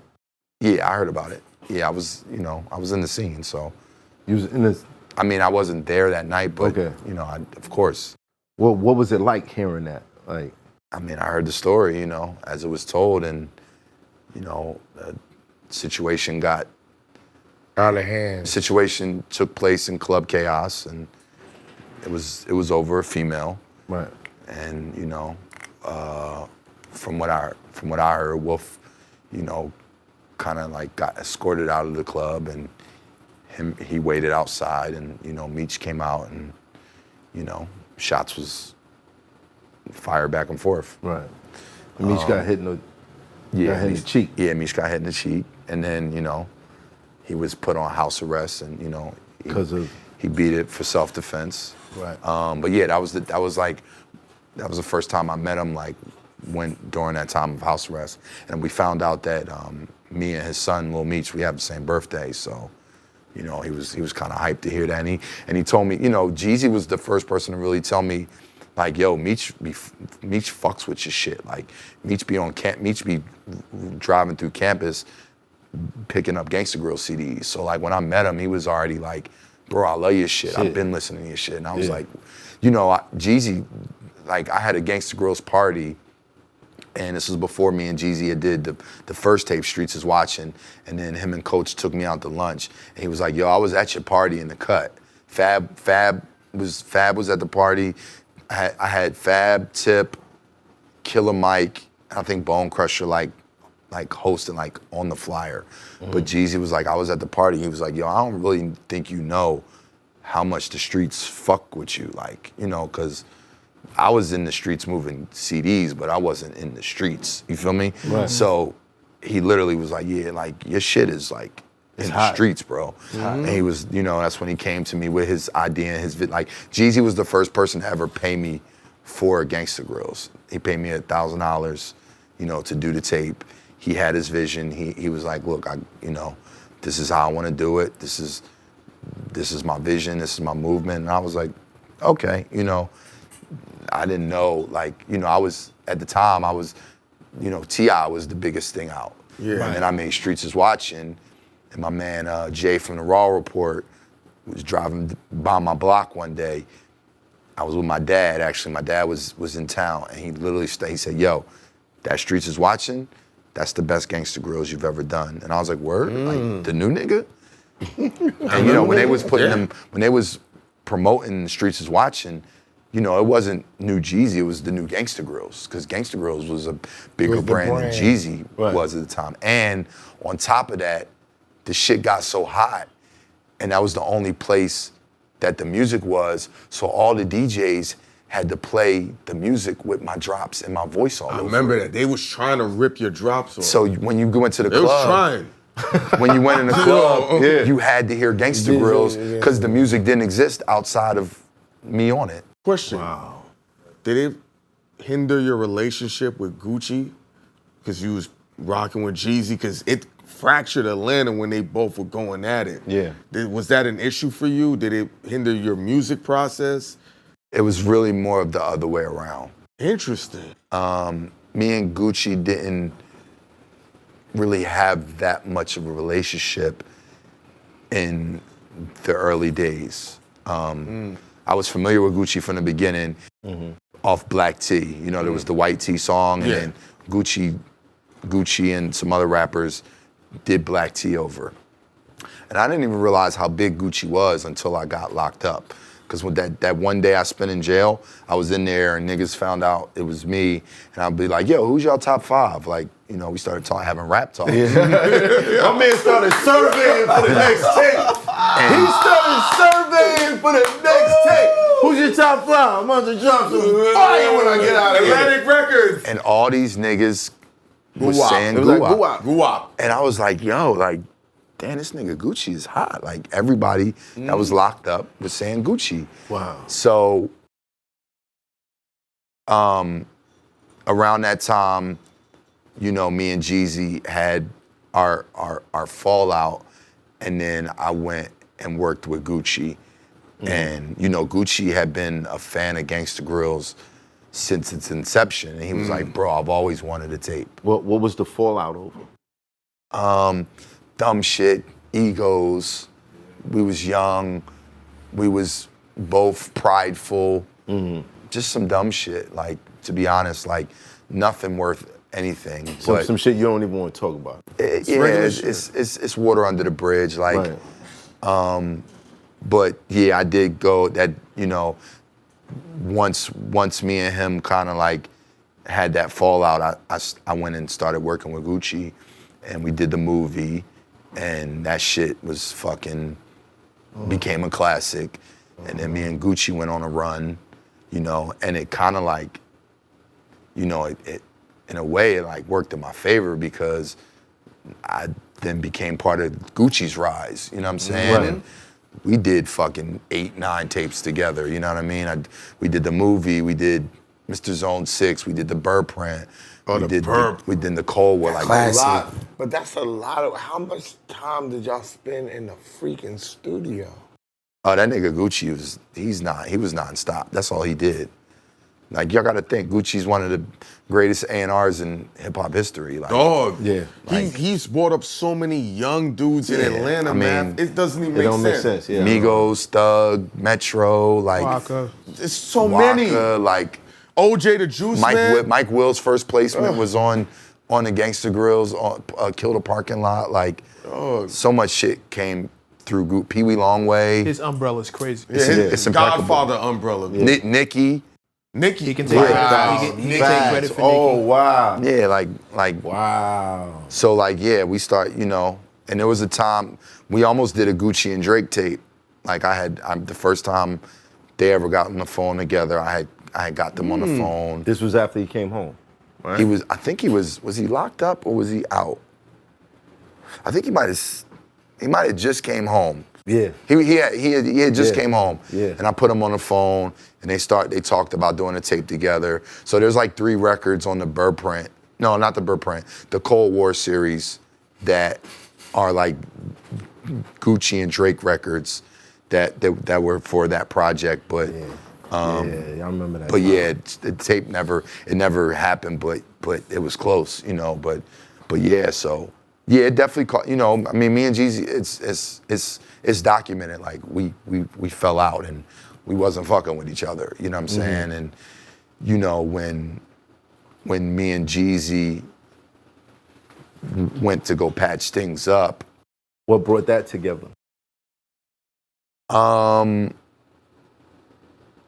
Hurricane Dave, who worked at Hot 107.9 at the time, you know, he really went to bat for me, you know, and I was on the station at the time, and you know, the situation between me and Jeezy kind of bled over into the streets, and In what way? I mean, there were a couple incidents, you know. Entourages, Yep. Yeah, there was a the usual. There was a situation at Sweet Lounge. There was a situation at the Notorious premiere. Was that because of your relationship with Gucci, or just from prior, or everything? It was because of together? my relationship with Gucci, and it was because I was taking shots on the tapes, like Got you. yeah, I was I was talking shit, and again, I had somebody in my camp at the time that was fueling it, and like Who very. was this notorious You always got a fuse instigator? Who was the notorious instigator? He said earlier, if you rewinded, that there was somebody who was with him who was a hothead. He actually said the name. I mean, y'all can go if y'all do y'all research. You'll figure it there. out. But It's all good. and shout to him. I just seen him in Nashville a couple days ago. Why is everybody in Nashville? What's going on there? I don't know, but Yeah, a lot of Because everybody's popping in now. Nashville right now. yeah, like drama. Like we gotta move over so basically between Hurricane Dave and Boo Tyam, who was working with Jeezy at the time, we wound up, we had to sit down, and we came to an agreement. Or I don't even want to say an agreement, but we patched things up. Right. And at the time, it just felt like it wouldn't be right if we didn't go all the way and try to get Gucci and Jeezy to kind of mend. Because now you became the bridge. I became the bridge. Coach K was working with Gucci at the time, after. After Jeezy, After K was Jeezy. working with Gucci? Yeah. Interesting. I didn't know K was working with Gucci. Yeah, that's how QC came about. Because Was with Gucci and all because that? P is Guap's man, Oh, I didn't know that. and Okay. Coach was managing Gucci, and Gucci made the connection with P and Coach. Wow. So yeah, Coach went I to didn't know that. Coach Getting went a to go history lesson here. manage. Yeah, this is- Yeah, Coach went to manage Gucci after Jeezy, and then there were rumblings that Jeezy and Gucci had kind of like seen each other or had a convo, and you know, once we heard about that, we was like, look, let's like, if we're gonna do this, let's go all out. So we had the conversation. Were you trying to put a Gangsta Grills together with them? It We sounds were- like we. Or was it more important? To Well, just they were get the trying beef to. out There the were way? there were song like Jeezy was supposed to get on a Gucci song, and Gucci was supposed to get on a Jeezy song. So if y'all remember, the Trapper Died 2 song that came out, there was a Gucci verse on there, and everybody thought it was fake, but it was real, you know. And then Jeezy was supposed to do a Gucci song that I don't think ever happened at that time. But we went on the radio. We went on Hot 107.9. And I did like a special edition of Gangsta Grill Radio. It was like a Thursday night. And me and Jeezy got on the radio and you know, went live and, you know, made our amends and said, let's get back to work. And then Gucci called from jail and got on the phone. And y'all gotta understand, like, this is at a time in Atlanta where it was like, it really like Tore the city up. Yeah, I'm aware. Like down It was to, fractured. like down to the point of like kids in school who were like kids of security of various, you know, of both parties, and there were just issues like, you know, if somebody from this camp was in the club, you couldn't play this music. If the other camp was in the club, you couldn't play this man's music. Like, it was tense. That's the only time in my life where I ever felt like I had to look over my shoulder when I would go out. And I didn't like that feeling. Like, I don't like moving like that. Like, I've always felt love from the streets. Right. Wherever I go. Like, the streets love me. You know what I'm saying? All right. So was there like, okay, we going through this drama, but we making so much money right now? Was the money a factor? In what way? In a way where, okay, all this shit is going on, these guys are going at each other. Well, it was but fucking the money records up. It was fucking the money up because it was fucking the city up. Like, DJs were getting hands put on them, you know, for playing the records, like Right. a Jeezy record. If 1017 was in there, or you know, if somebody played a Gucci record, if CTE was in there, like it was just getting hostile. So when we went on the radio and like patched it up, it was like a weight lifted off the city's Like everybody shoulders. just Like it exhaled. was just a celebration that night. Like it was like the verses before the verses happened, in a sense. Like that was the initial trying to rectify it and get these guys back together, or you know. And again, like some real shit took place, so Yeah. we understand why, you know, it is what it is. Why it took so long. Yeah, why it took so But I long. gotta commend you for being that bridge. Even though, like, I got in a those lot of situations, it was a lot of, okay, all right, this ain't, we rocking over it. But then turning it around and be like, look, Right. I can't, if I'm in the middle, 100%. then I gotta go like, 100%. And it felt incredible to do that. And I got a lot of, I remember Flex hitting me. I remember Angie Martinez reaching out to me. I had so many people reach out to me at that time. It was like, yo, like, I'm proud of you. Like that was a big moment for the culture when we did that on the radio. You know what I mean? Just to mend that. Was That's that a movie power worthy. surge for you? Huh? Was that a power surge? Did that kind of flex your power, and did that put you on a different stature because you was able to do that? I've had so many moments that have put me on different statures. So absolutely, because then it was, again, something that I accomplished that who would have ever thunk? Like, literally, I'm on the radio with fucking Jeezy and Gucci mending their situation. Like, you know what I'm saying? And like, and man, every club in the city was playing Icy that night. Like, back. just And that song was, damn, you like, know that. that's crazy. That song was, like yeah, niggas was celebrating all over the city. Now you would've could got a club you shot could play up back. group, yeah, you could Yo, that whole situation was getting bad. It was bad, Like bro. it looked Bro, like any it was minute one of bad. them was gonna be on some Pac and Biggie But, shit. bad. Like, but do it was you looking understand, terrible. like, there's so many other situations that should have been guided that way, and unfortunately it wasn't. And we either lost somebody or we lost two people. So for you to be that guy that's like, that night in Atlanta had to be incredible. It was. What made you think to do that even? We've had people sit in that chair and tell us, that's not, it wasn't not for doing me that. to Your name is DJ put that Drama, not together. DJ World Peace. Right. But you was DJ World Peace for a night. Some dudes You will was- tell you straight up, like, I'm not getting in between these two, this grown-ass Word. men, they got to handle their shit. Yeah, let it Right. figure it out. What inspired you to decide, okay, I mean, because my relationship with Coach and Gucci was so strong. Like, I had literally went on a hell of a run with Gucci, you know what I'm saying? And, me and Jeezy had, like, I wouldn't be here if, we hadn't done what we did at the time. And Right. it didn't feel right. Like, it didn't feel complete Right. if it wasn't the trifecta, and like me and Coach were having convos about it, and it just was like, if we're gonna do it, like, let's do it. nobody You know would what have I'm saying? blamed you if you'd have stuck Yeah. with Guap and just kept going. You had already had the fallout. Nobody would have been mad at you if you stayed.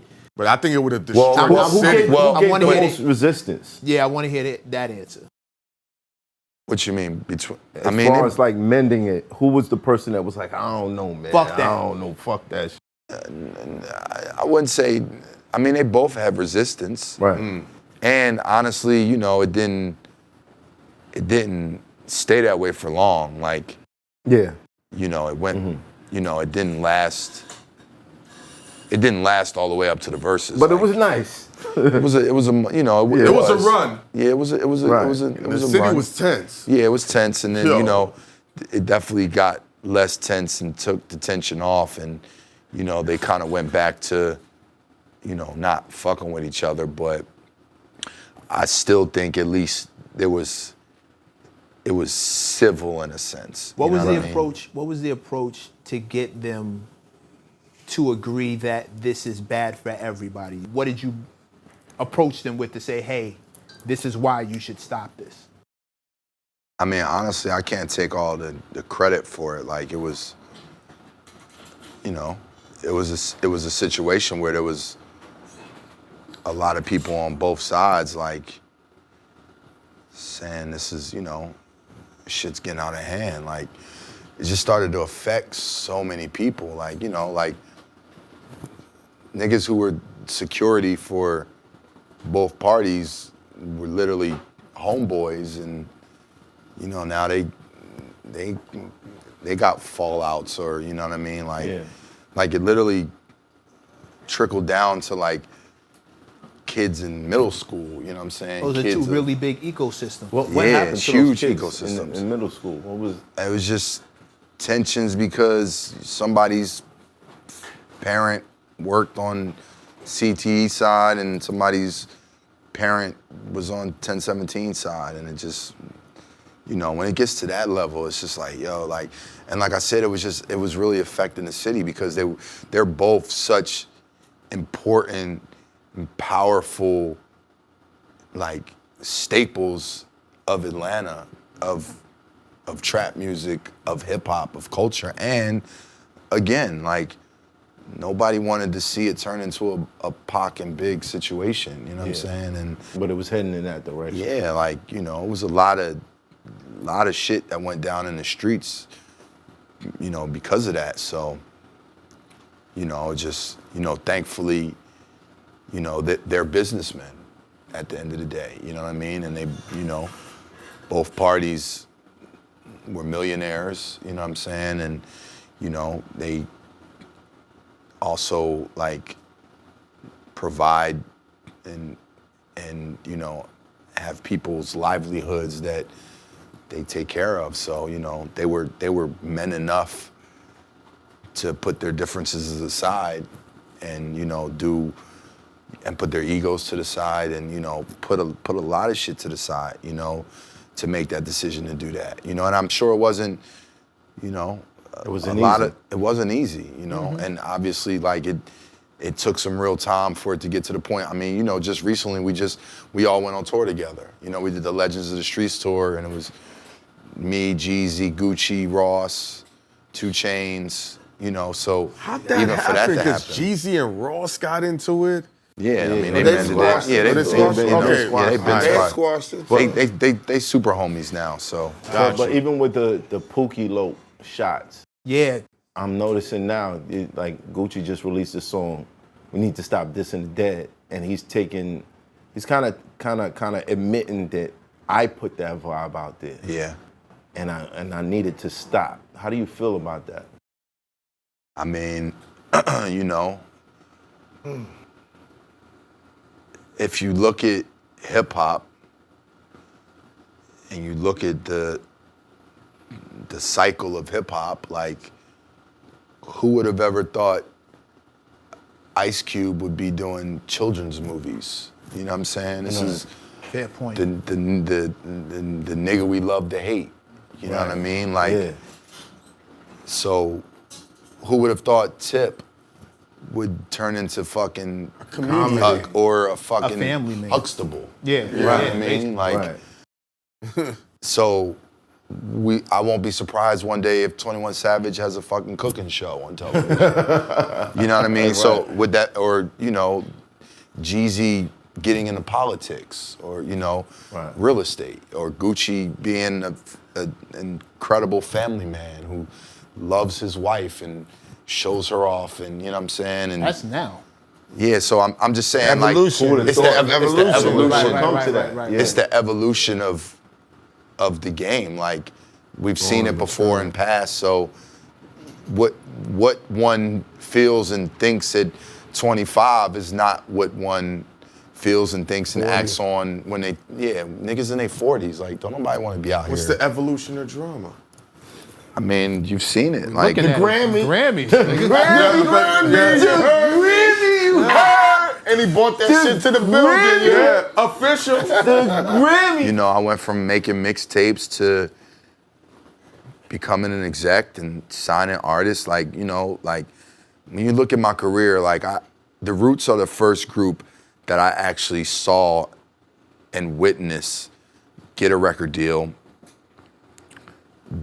be on Rap City and Yo MTV Raps, and watch them tour and become like who they are. Culture, the Roots Iconic. band culture. And it's like, that was my first, like, they are for me, like, oh, you can really do this shit. Like, this shit can really happen. Like, I knew Questlove, I knew Amir from running into him at the fucking arcade, or I knew Thought when he was, you know, rapping on South Street.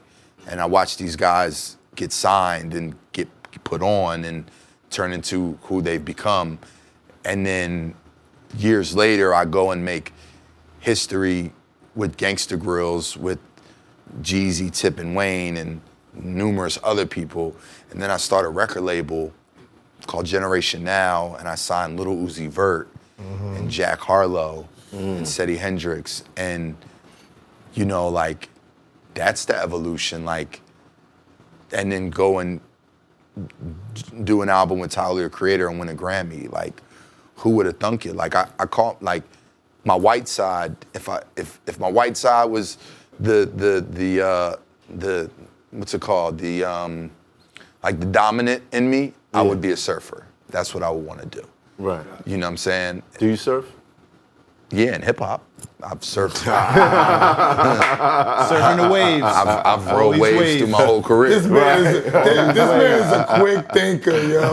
Too bad you didn't rap, bro. You Some should rap. people would've- This motherfucker be on his motherfucking toes, You might need him on your first joint, son. I got a gangster girl with him though, so I feel like it's cool. Yeah. I Let him got get rapping 4 on that bars, yo. motherfucker. He got some bars. Do you think that because you became kind of the peacemaker that led you into being able to sign people and going to the labels? No, I think my success with my records is what led me to go become an A&R and double back at Atlantic. Because I left Atlantic and I went to E1, and I had did 2 albums on Atlantic, but I had never really had a hit record. And then I dropped this record called Oh My in 2011 with Fab Wiz, Roscoe Dash, and that was my first hit record. And then I made my moment with Jeremiah, Meek, and Chains, which was my my next hit record, and then I made Wishin' with Chris Brown, and you know that was my And that's when it all another came hit in? record. Well, so during that period, yeah, my man Sam Crespo, who had literally worked all my records, and even when I left Atlantic, I still I used to hire him to independently work my records, and he was like, yo, you should come, like I should take the idea to Julie and Craig and Kaiser about you being an A&R up here. So, you know, you're making really good records. Like, you should come back, you should come into the building. So I can't, you know, he took the idea to him. You know, they were obviously already familiar because I was signed there. Yeah. We had a meeting, and, you know, during the meeting, you know, I also was like, hey, listen, I'm building a studio in Atlanta called Main Street Studios. You guys might want to partner with me on. Can't nobody get in Can't that you mean? I motherfucker. fucking hate you for that. You can't even get in this Go in fucking this studio, my nigga. Yo, We tried to go film out there, and you can't get in this Because motherfucker. y'all didn't call me. Why There haven't it? No, There Matt, it is. Yo, you would have to record there. He Matt. has a radio station Matt. in there. Yeah. It's Most- hard Everything. as It's fuck fuck to get in that this motherfucker. hard. fucking Look, studio. it ain't- Don't do that, It ain't gonna be drummer. hard, Maybe man. not now, Like, but come on. before, because we been in Atlanta. He's shaking his head. It's not hard for me. Get the fuck out of It's here. not easy. They know it's the hardest walk in, studio I you walk got The in best Atlanta. That's the easy situation in bag. that. I love it. Niggas say he don't even let niggas in there like Yeah. that no more. Who are y'all calling? Nah, Nigga, the niggas label. Because I know you got to deal with the label. that's your problem. Call the boss. Yeah. Yeah, you know whose name is on the building? Tyree Simmons. Oh, Yeah. my boy. DJ Drama. Well, we Yeah. tried to film in that Atlantic Records motherfucker. is my partner. Yeah. Yeah, but y'all called the wrong people. They let us in. We tried to film. We was like, yo, we need to get in there real that quick. shit- Niggas was like, The way it's set up now, you got to do a was like, session in there. Everything's in there. Podcast, good. recording. Yeah. We need to do a Let's record do a with listening drama. session. No, yeah, Yeah. my studio isn't crazy. You need to do a Amazing. record I with got, drama. I, I know got he a wall, got I got a beats. wall of fame You with the with pictures. the Polaroids. Yeah, it's literally every. I put my nephew up there. Oh, yeah? Yeah, you had beef with his pops over Twitter shit. What the hell? Listen, Yeah, listen. no. We from Power TV. Oh yeah, but we've Yeah, been. that's Oh, okay. yeah. Listen, We've listen. been squashed that. My, Yeah, my yeah. dreams have been coming true. I had Funk Master Flex dropping bombs on my shit. Crazy. And it would be incredible for us to talk about doing the Gangsta Grills. You're not ready. What he said? What he said? Doing what? against the girl. He said I'm not ready. No, everybody be He said quiet. I'm not Don't nobody ready. say nothing. I need to hear this response. Said I'm not ready. Nah, he said I'm not ready. Yeah, Yeah, I'm gonna- I know how long it response is took you to get Flex some records. Oh, yeah, that's right, because I was supposed to say. Yeah, so yeah. When you get your shit ready, come holler at me. Nah, we was in the studio nonstop for 24 hours I mean, straight. listen, I just tweeted the other day, niggas is calling me for Gangsta Grills like it's 06 again. Like, Oh, it's different. Oh, yeah. yeah, this Yeah. shit, the nostalgic, and I love the nostalgia, like it's full circle, like, and that's part of the culture. Like it makes complete sense to me, like to watch how things come full circle. So Well, I gotta say, Yeah. with Hold all your on. success. Y'all see the battery in Mav's bag? Oh, yeah. yeah. No, He no. on it. As soon as you said he I'm went, coming. his I'm hands very went straight to the into studio. All Charge right, it. look, Charge look, him I'm up. very Oh, competitive. you charge him up. All right.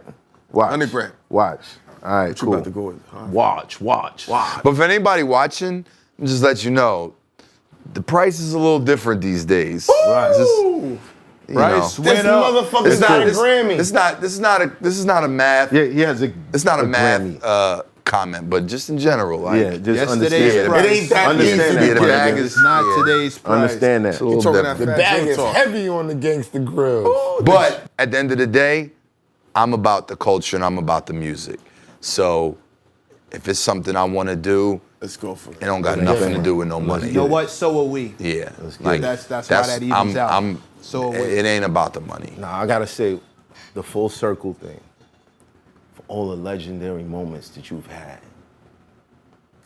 God bless you. Not everybody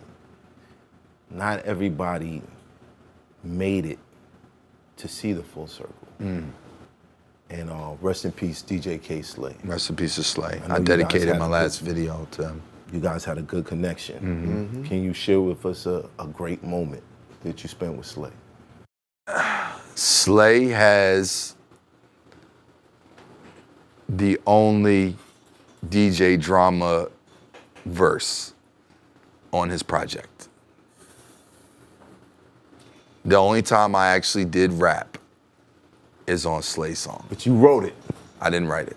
And why did you choose Willie Slay? the Kid wrote it for me. Right. Willie the Kid. Why'd you choose Slay to do that? Cause fucking K Slay came to me and asked me to rap on his song, and I was like, oh, shit, they can't tell Slay no. No. Yo, Matt, you wanna know what's my favorite moment with Drama and Slay? This is, because I've been in the strip club for years.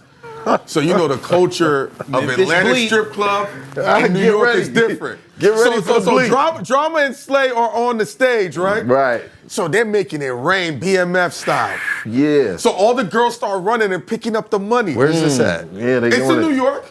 And Drama's- me and Slay? Yes, this video of this. He's like, yo, you leave that motherfucking money on the floor. In the air, you don't pick that shit up, bitch.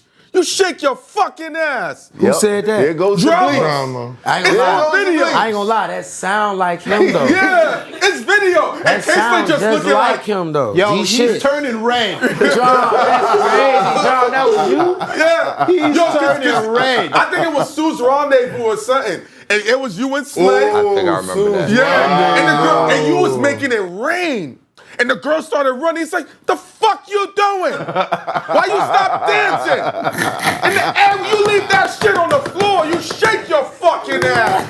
Yeah, nigga. This video of this. I ain't making this up. I must have been drunk, because that's Oh no, you was in full Atlanta mode. And I That's said, not this my even- nigga. Yo, That's not even I need like that me. sound That's not bite. like you at all. I need that bro, sound no, bite. You know, in the A, the girls don't stop we- dancing. I I must- you but know, it's I him, have, though. I have It's different him. time periods when I be in my zone. Yeah. Like right now, I'm in my zone. But not like that. It had to be one of them moments when I was in my Because zone. they literally stopped dancing Yeah, I and they had to ran. do. He's like, yo, bitch. I'm gonna take a shot. Red he's turning.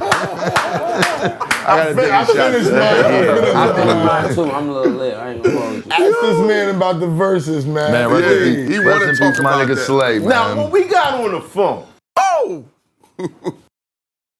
Because I had been DMing this nigga and he been ignoring me. Oh, he does that to all of us. Look, He first of probably all, wasn't no, gonna say stop, it. stop. Don't even make that a thing. He does that to us, bro. Don't even make it, because you're going to have half the hood. He clearly has half the hood coming at me. He clearly thinks that I'm doing it on purpose. He clearly didn't see it. Because I had DM'd him and was like, I think I said, yo, when I'm coming up or something. And then when y'all had Clue on, I was watching and I put it on my story and I added Clue and Math, and I was like, nah, Clue, like, don't run from this smoke. Like, right. yeah. Because he said the discography would have been the issue. Man. No, hold on. No, just ask. He said, When I something got about, on the phone- he said something about the eras. Clue said something, he's like, it was different eras because basically compared to like his era as far as what mixtapes were and to mine, because there were like full albums that it wasn't comparable, but I don't give a fuck who my opponent is. Sign me up. He wants the verse. He wants the verses smoke. Monopoly. Now, when He you wants the say- verses smoke. When you say, It don't gotta be Clue. when No, I'm you just- say, hold on, when you say, Let's hear this. you don't care who the competition is. Listen. It leads. It's kind of directing Who we finna say? towards another light-skinned brother named DJ Khaled. Oh. That would be the only other consideration that I could see. How you feel about that statement? John? I need to know. Sign me up. What happened? How you feel about that statement, John? Sign me up. You're not ready. Sign me up You're and not let's ready. see what happens. Exactly. Oh. Yeah, man. I'm stop with playing, all the man. smoke. Khaled and Drama verse. Khaled, you heard it. Hold on, You hold on, heard hold it. on, hold on. Y'all see how he stopped smiling? He stopped. Dead ass though. That's what I'm saying. Did you notice me stop smiling when he said I was Dead No, no, no, I serious. caught that first. Right. I'm looking at this face right here. Like this is a competitive. No, this He is walked dope. in here smiling, the right? smoke. Yeah, like He walked in here, he just pulled a couple Nigga face smiling. Now he Listen, face bro. just went so serious. Kevin Costner face. Nigga, I am the culture. I'm the culture. Sign He me closed up. his eyes. I don't give a fuck That's a who it killer is. right here. DJ Drama Big versus GM, DJ man. Khaled. Somebody sitting on a playing, strong man. 20 records. DJ It's Drama only 20. versus You don't get DJ 40 Khaled. And listen, It's only this ain't 20. even before I get to my artist. Can I play my artist shit? Can I play my fucking #1 records from Lil Uzi Vert and Jack Harlow? Or do I don't even have to get there yet. Because that might be a little unfair. That might be a little unfair if we talking about that. That shit. You know this is Khaled. shit Khaled crazy got joints, drums. Khaled got joints. Khaled got joints. And guess what I got? Guess what he got? Guess what I got? No, I'm not saying you don't got I joints. got culture. You want to know an idea? A 3-way versus. No. Listen, no. Who's the third? We gotta get these two out the way. We gotta get these two out the way. Let that man speak. Let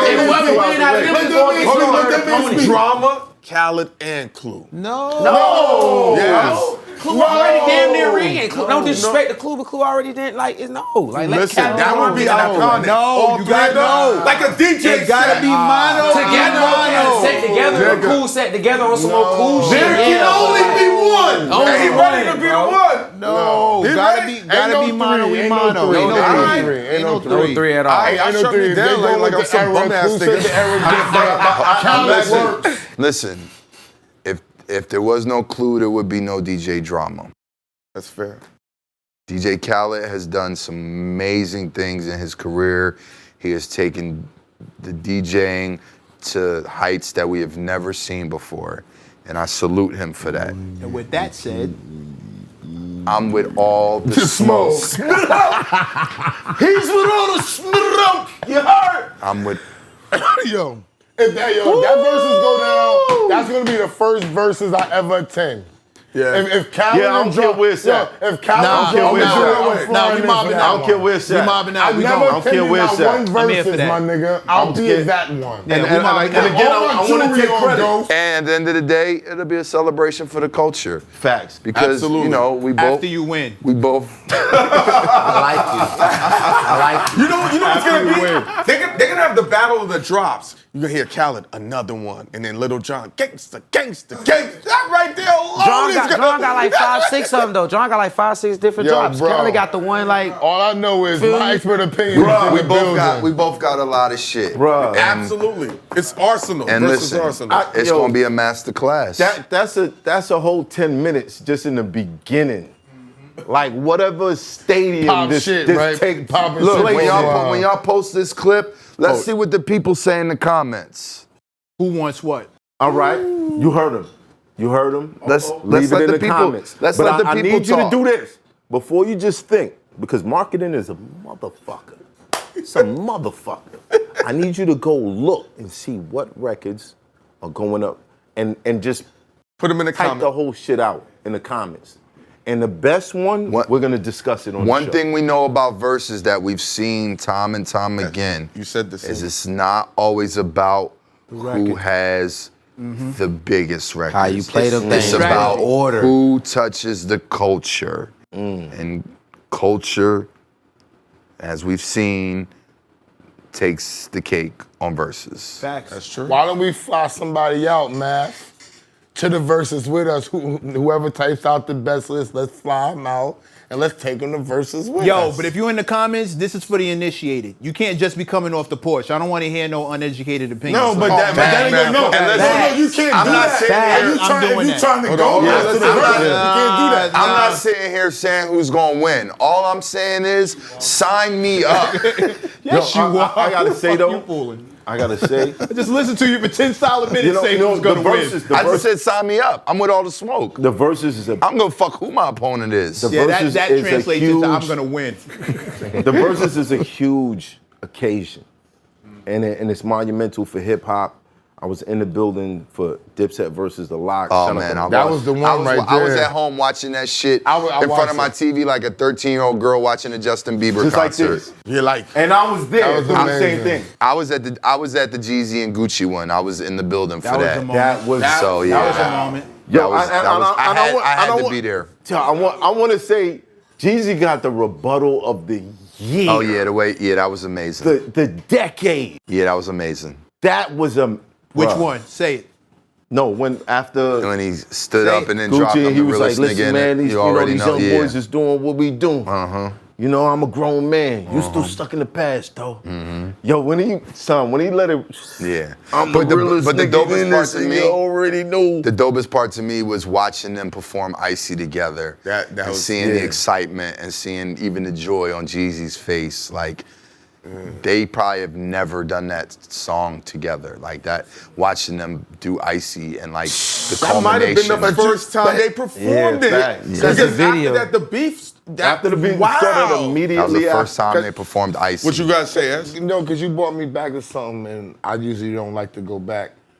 What can we think that the thought process was with Gucci having Coach K as his manager after Coach K was with Jeezy when all the conflict went down?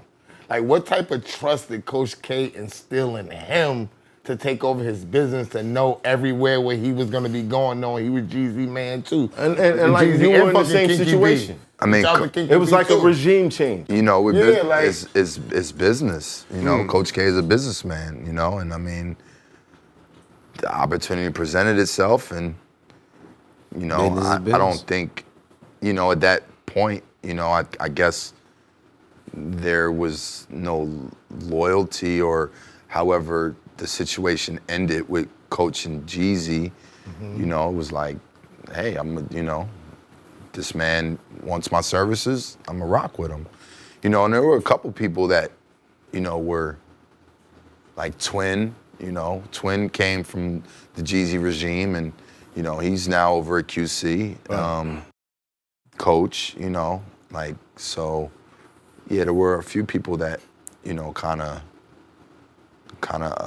went to the other camp during that time. Were there voices that you needed to quiet down because they didn't necessarily want to see the beef in? Still instigating, still putting extra Nah. grease on it? I mean, Because you know how the entourages do it. I mean, you know, somebody lost their life, so, Yeah. you That's know, deep. I can't say that everybody was That's usually the happy willing to to- see the that. point of no return. You know what I'm saying? That's Like, usually the point of no return. So to see that being set as an example, yeah. like I hope all you, and I know you're listening, 24 to 35, y'all high. Y'all just as high as the 45 to 55 on this show. It's almost level, Yeah. which makes this show uncanny. 24 to 55, level. That's an amazing range, yo. I know y'all hearing this, and keep that in mind. When you put yourself in a position to get away from the bullshit, you don't double down. You always keep that optimistic mind of making things better and setting an example, whether you like it or not. You are an example, whether he likes it or not. He's an example. There's gonna be another DJ that's gonna squash something because he's gonna remember what DJ Drama did. It's the blueprint. Just keep it in mind. This is where there is something as it being hot, and then there's being great. And those moments are what define your greatness. Keep that in mind. Drama. Math did a battle with Geechee Gotti, where he predicted how the feds Rico, are gonna I be, broke the whole thing down. you know, really attacking hip hop, and currently your town This is 3 years ago. is under attack from Thug to Gunna to, and they're trying to get everybody else. People are placing bets on who's gonna be next. Talking about Little Baby, and we're not wishing that. These are the names they're coming after. Like, what is the hip hop scene dying down in Atlanta? Is it shifting, or are they crushing it? Like Yeah, what, it's what is definitely it's shifting. The air and the aura of Atlanta is not what it once was. Like, you know, Atlanta has always been known for its camaraderie, for artists working together, for the town being a good time. You know, in the last couple of years, there's been a lot of shootings and deaths and situations that have, you know, made it to where me personally, I don't go out in Atlanta. Like like you used I go to? home, I go to the studio, I go to the gym, and That's it. that's And that's it. that. Like, you know, the town feels it almost feels like we're turning into what New York Turned into in the Early 90s. early 2000s. Oh, 2000, oh. Yeah, so, you know, and it's unfortunate because, you know, we were the city that always celebrated and everybody worked around and bounced the studio and vibed together. And not to say that that doesn't still exist, but, Yeah. you know, with the recent situations and indictments and, you know, it's definitely put a cloud over, you know, our culture and you know, the hip hop scene in our city. Well, I gotta ask, because 21 sat in that chair, and me and MECC was going back and forth over competition, and he said Atlanta artists don't care who had the hottest verse. Is that true? They don't care who had the hottest verse? Yeah, like said- if there's yeah. a compilation joint or a joint with mad collabs on it, they don't necessarily care about who had the hottest verse. They care about the record being hot itself. Is that true? I mean, I could see that. You know, he's an artist, so respectfully, he could probably answer that better than I can because, you know, he's a rapper. I'm He got asking this you thing. because you've probably been in the studio and I mean, you've seen I think hip hop is just a competitive sport in nature. Right. So I think when anybody wants to get on a record with anybody, like the goal is to, you know, have the hottest. I would hope. Yeah. You know what I'm saying? Right. I would think, and I would want because it only makes it that much better if everybody's going for theirs. Right. You know, so I think his answer is an answer of that shows the camaraderie that Atlanta has and shows the love and the type of admiration that artists in Atlanta have for each other. But yeah, I don't think, you know, and again, yeah, absolutely. I think that, you know, they may go in like to make a dope record, but nobody wants to get smoked. You know what I'm For saying? the record, we didn't agree. We Yeah, didn't agree with him. We Yeah, didn't, we didn't like- believe that. We just didn't. we didn't believe. Yo, Yeah. 21. No, 21. Salute. Mad Salute love. to Had we 21. been Thinking on the We didn't spot, believe I that would have shit. brought up the fact that Luda and T.I. were going at each 100%, other over the hottest verse. on one record on Stomp. Like, And T.I. ran around the whole South trying to clean everybody out on some I'm the best. I'm Yeah, the king for of sure. the South. So Yeah. But maybe instantly 21, that's 21's vibe and the people that 21 is around. he said maybe that's we. where he's living. He said we don't do but that but shit that's what in I'm saying. Atlanta. Maybe that's his vibe and the people that he's He be around in around. Atlanta. Well, come and on who's outside. dealing with, and that's his shit. I mean, if I think about but somebody- that's what he's living if now. I think about somebody like Baby, like Baby is out here fucking niggas up on records. Yeah. So Yeah, like, he is. Thank you. Purposely. he don't, Yeah. he's not taking that shit for A leisure. backseat Like, to anybody. yeah, like he's out here on his Wayne vibe. Like, I'm giving you niggas these bars. Like, Okay. I'm trying to show you I'm one of Okay. these, one of the ones. Okay, because now you're talking my language, and you just reminded me of something I wanted to ask you earlier. Doubling back to Generation Now, as a man who's been riding all these waves and seeing all these things happen, you've made all these transitions, and you have a legendary place in connecting two people who are at war. Let's not forget creating waves. No, I'm going right in that direction. Yeah. But it's the conflict that I'm zoning in on, because you've had conflict in your camp. You know what I'm saying? Like from Right. your own artists, the people who you brought on Yeah. and put on in the game. Yep. And your ability to squash beef between two grown men went a lot smoother than your ability to squash this beef between like you and your own artists. Yeah. He just looked. He's like, What's the question? Why is that? What was so difficult about this one that wasn't that was easier about the other one? Cause that Uzi shit was everywhere, man. Y'all gotta understand, first of all, like, when Uzi made our situation public, like, Uzi was up here. yeah. You know what I'm saying? And he had a fan base of 12 to 20-year-olds that whatever I would have said, it didn't fucking matter. Because Uzi is their GOAT. And his voice was way more powerful at the time than mine was. And at the end of the day, his success is still our success. Right. So, you know, like, we took a stance in a position where, listen, we're gonna let it play out, let our work speak for itself. You know what I'm saying?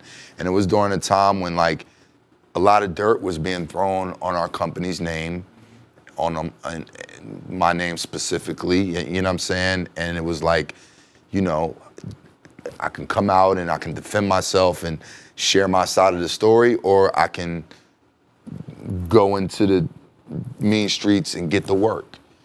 And, you know, like, I never wanted anything but the best for Lil Uzi. Because you're giving me the business approach now, but I'm So, thinking about the personal aspect because you only wanted the best for him. I mean, you know, Before it even like, got a chance to go public. It was unfortunate that it played out in the public, but families feud. Like, Yeah. it's not the only situation where an artist has had an issue with his label.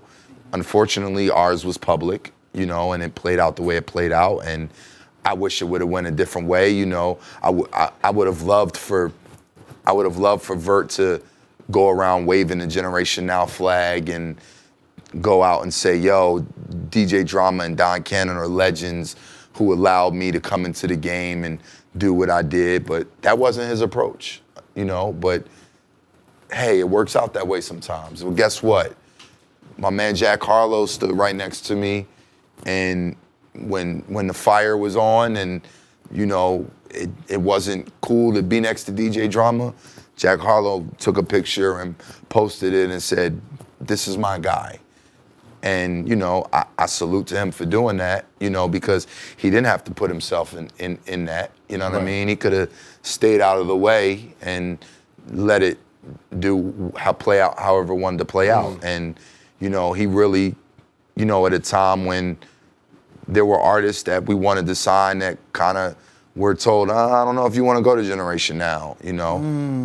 Thankfully they didn't, to be honest. I'm not going to say no names, but, you know, like, Jack waved the flag. Wait, hold on. Who? Nah, it doesn't matter. Swear it doesn't. You want me to say it? It I'll don't say matter. it. It don't matter. Pop, I'm with you regardless. I'm riding with you. I got your back. YK Osiris. Oh, okay. Yeah, you got me. Duval. Okay. Jasmine. Yeah. Okay. Yeah. Thanks It's my for little that. nigga. Yeah. He'll tell you today, damn, I should have signed. He tells me all the time, damn, I should have came over there with y'all. Still, what What- was the personal? You think This this is is a- because they're both from You, Philly? no, not. I mean that. What was the but personal between me and Vert? You took the kid from point A to point B to watch him react and throw dirt on the company. Your baby, knowing the blood, sweat, and tears you put in to get this kid to where he is. I know that had to feel. Just saying it out loud mean, makes me feel some. Because y'all He's both young. from Philly too. That's 100%. I still want to know tough. how he Young. feels about Yeah, it. he was. I mean, he was He's a young. baby. He's young too. He's young, and he comes from an era where, you know, he went to social media with, like, you know, we always had that type of relationship. The first thing Uzi said to me when I signed him was, "Drum, I'm gonna be more famous than you." And I was like, well, shit, nigga, I hope so. If not, then I done failed. Like, yeah, like, nigga, I hope, if you're not, then I didn't do my job. So we always had that type of relationship. I don't, you know, and like Cannon and Uzi really, like, they made the magic together. And I literally, for the most part, like, me and Lake stayed out of their way when it came to that. And Lake was handling the business, and I'm the walking billboard who's going around screaming Generation Now and Little Uzi Vert, and he's up next and what have you. So, you know, like, we had a kid that was just, you know, he was rebellious, you know, he was our rebellious child. Did you do him dirty? Absolutely not. So it had to feel some kind of way with him claiming that you did him dirty. We didn't do, listen, It was a man. misunderstanding. I wanted. People have put out contracts, like, and we've seen how situations have played out. Let's just say that there's me, Cannon, and Lake. We are three individuals, and then there's Little Uzi. We split our cut 3 ways, and he gets his cut. And his cut off top was a higher percentage than ours. Our three. And we're 3 people that split it 3 ways. So I'm gonna let y'all do the math. Like we did nothing but help the kid and, be a part of his career for his success. So when the whole Free Uzi campaign came out and everything, yeah, it hurt, it did. But one thing about me is I've been doing this shit so long, I got such thick skin that I look right past that shit. Cause all that shit that was online and all them little comments, when I go out in the street or when I go to these concerts or when people see me, nobody says nothing like that to me. They say, yo, Drum, it's a pleasure to meet you. You're a fucking legend. So I don't give a fuck what the internet had to say. Pussy. That's a fact. And the other part about it that I didn't appreciate, and it is what it is that the way Uzi as his own man had every right to go where he wanted to when it came to management. He chose Rock Nation. If that's where he wanted to go, by all means. But the narrative should never have been Rock Nation saves Little Uzi from the bad guys. Yeah. We are 3 young black men who went to college together in the 90s, who were friends. Me and Cannon used to split $150 to do parties, who came up together, who changed the mixtape game. Lake put in blood, sweat, and tears, interning at Rockefeller, managing Dog Pound, managing Mace, managing Bobby V. Cannon, your beats are crazy. Cannon did some of the. Cannon made Go Crazy with fucking Jeezy and Jay-Z. He made Cannon Remix, one of Lil Wayne's most heralded verses. He made Outkast the Art of Storytelling Part 4 on my album. And then we're prime examples of you can mix friends and business. Right. Okay. How do we become the bad guys? How is it that we're looked at as if we're the young black American dream? Right. 3 niggas that went to college together that made something of themselves within hip hop culture. And took an artist from 0 to 100. Yeah, and took him from 0 to 100. And then Rock Nation saves Little Uzi. Get the fuck out of here. But that's the storyline of everybody. Rock Nation saves Meg Thee Stallion. Rock Nation saves Meek Mill. Rock Nation and Jay-Z save 21 All I'm saying is, that's the storyline. Listen, man, I love Hov. We all do. We all love Hov. He's top of my list, one of my favorite rappers. He's an inspiration to all of us. And I don't know who handles the PR or I can guarantee it wasn't him. They do a great job though. Yeah, but the story the story shouldn't have been painted in that manner. It was unfair to us, and it wasn't kosher. Like that's not what it was. We never did wrong by the kid. We've done fair business. Hence why my career has lasted as long as it's lasted, even through the dramas that I've been through. Like I'm a good guy. Like I love this culture. I don't do it for the money and the fame and the women, and I do it because I thrive off being a part of hip hop. I grew up fucking wanting Adidas because Run DMC made a record about Adidas. Look at his face. I grew up fucking. Tatted on. You know what he was about to say, right? What H No, John? because me and him arguing. I'm not interrupting drama. Queen shit. He's gonna say, you see, it's gonna Queens. Shout out to South Jamaica Queens. You knew it was coming. Bring it up. Shout out to South Jamaica Queens. See, when he was saying all that whole shit, I could have went Brooklyn, but you just couldn't help We me. didn't say nothing. Bro.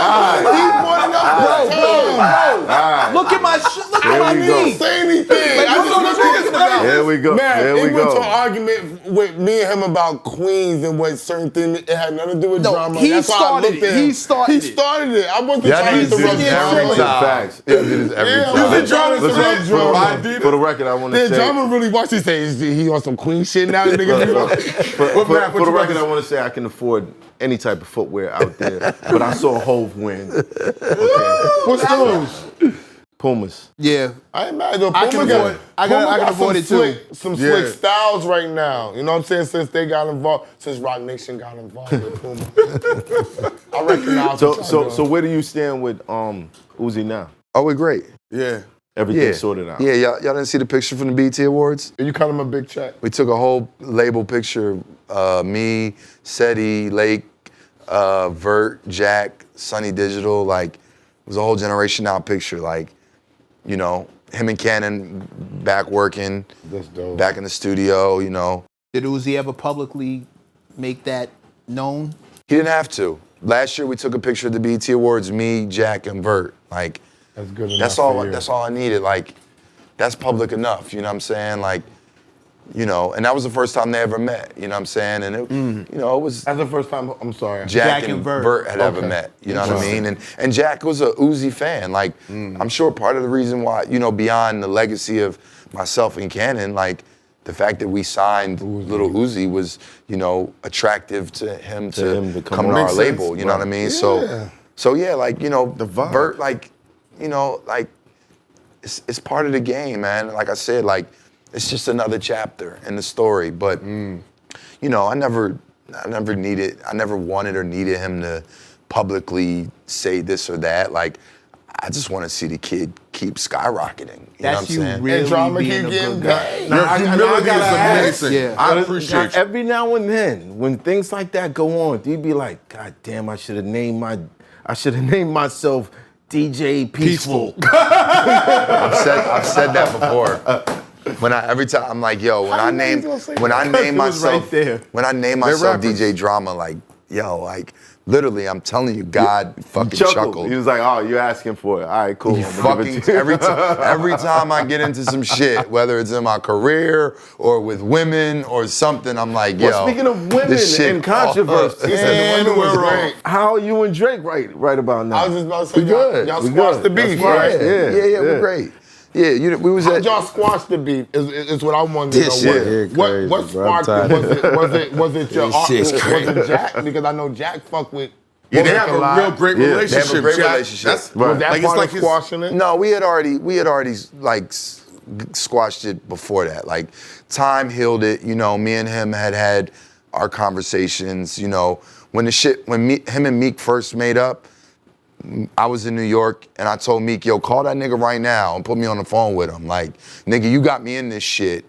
Call that nigga right now. Right. Like, you know what I'm saying? Right. So we got on the phone then, we spoke, and then, you know, just even through like DMs, like he was, you know, he had reached out to me and told me he had fucked with one of Seti's songs. He had fucked with Low Key.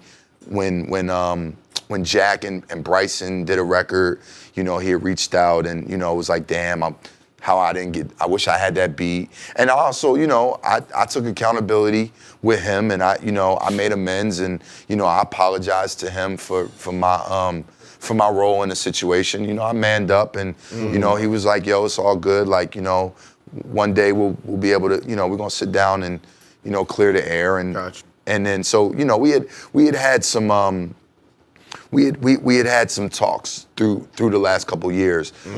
And I also think, you know, the fact of his relationship with Jack, you know, and me watching that, you know, I reached out to him. I was like, yo, I appreciate the love you show my guy, you know, and he was like, that's my man. And, you know, when I went to Toronto for Tyler's show, and Drake came to the show, and, you know, we kicked it and we talked. We watched the show together, and then, you know, just recently we all were at the Kentucky Derby together, and, you know, we did the video for Churchill Downs, and, you know, I mean, it's cool, you know, like, the situation happened, you know, it was a hip hop moment, you know what I mean? And like, I've talked numerous times about my role in the situation, and, you know, like. He's being petty. Nah, really, Meek threw me under the bus.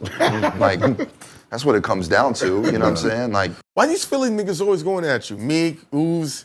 What's up with that? City of Whole Brotherly, team. City of Brotherly Love. Yeah.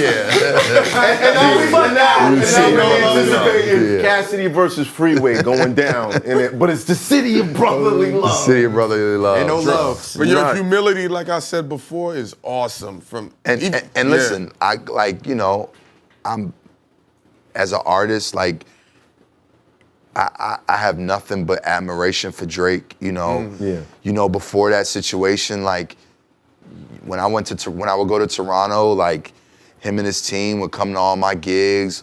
We used to go to dinner. You know, I went to, you know, I would go to OVO Fest every year. Like that was my guy. You know what I'm saying? And you know, unfortunately, you know, Meek put me in an awkward position, and you know, again, I played a role, you know what I'm saying, and I manned up on it, and you know, I'm glad to see that, you know, now it was a hip hop moment that we all got to enjoy, and everybody's moved on from it, and you know, we're cool, like, you know, it's water under the bridge, you know what I mean? Quick question: top 5 rappers that can't be trusted around women. Jesus Christ. That's ill. Snipers. He already got 3 in his head. He's just not saying it. He can't say that. I'll tell you. They can't be trusted around. When you say Around women. trusted, Because they snipers. You They know. You want me to tell you snipers? You're not. Well, I'm not worried about. I mean, it's not me not taking my girl around. I'm just but saying. you know their resume. But you know, like, Who are the all right, snipers? no matter who how are the loyal snipers? she is, he's gonna try it. Who's a sniper? I mean, I'll tell you who the snipers are. Okay, who's the I'm not snipers? going to necessarily tell you who's going to try it. But, No, but go for the snipers. I live for this shit. All right, Vert's a sniper. Versus Yeah, sniper. he legend. French is a sniper. Yeah, French. We know French is a For sniper. 13 years, man. French is a Yeah, sniper. nigga, what? French been a sniper. What? Major sniper. Drake's a sniper. Yeah. Of course he is. Of course he is. You know, battle rapping, I got stories on this nigga. Like, Fab's a sniper. Oh, legendary. Sniper. Yo, y'all gonna get me in trouble. Legendary sniper. Mano? That's a Can I say R&B nigga? Don't spoil it. Can I say R&B nigga? Yeah. Breezy. Oh, that's regular. and that's the 5. Breezy sniper. Beware. Beware. I'm just glad this Even though it's an Usher quote, I'm not don't one of leave them the girl niggas. around I don't me, like she play fucking with- niggas bitches. Yeah. I'm not into that. Yeah. Not if they my home. Like I just don't. If you my man, Yeah. I can't look you in your face and and be- shake your hand Yeah. and then go at your Right. girl. Like Right. I just. Yeah, that's corny. Right. You're not into, but I'm you're not into that. I'm not into that but either. collateral But damage rap- is cool though, right? Of course. My nigga, thank you. I like you. Thank you. Yeah, but if it's my woman, like Yeah. if you go at my woman, That's a problem. just don't shake my hand. That's all. Right. If you see me, don't speak to me. That's real Right. shit. If me and you, like, if we cool and we good, and you go at my bitch, don't say nothing to me. Yeah. because that's a sign of shaking hands is a sign of respect. Yeah, Going at right. a woman is a sign If you of go on my ultimate woman, disrespect. you, disrespect. listen, a man's gonna be a man, Right.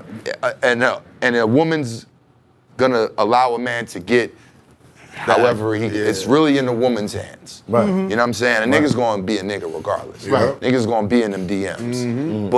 But you tried it, and you know. I'm just, and you know that's my girl. Like, just don't speak to me, bro. Like that's all.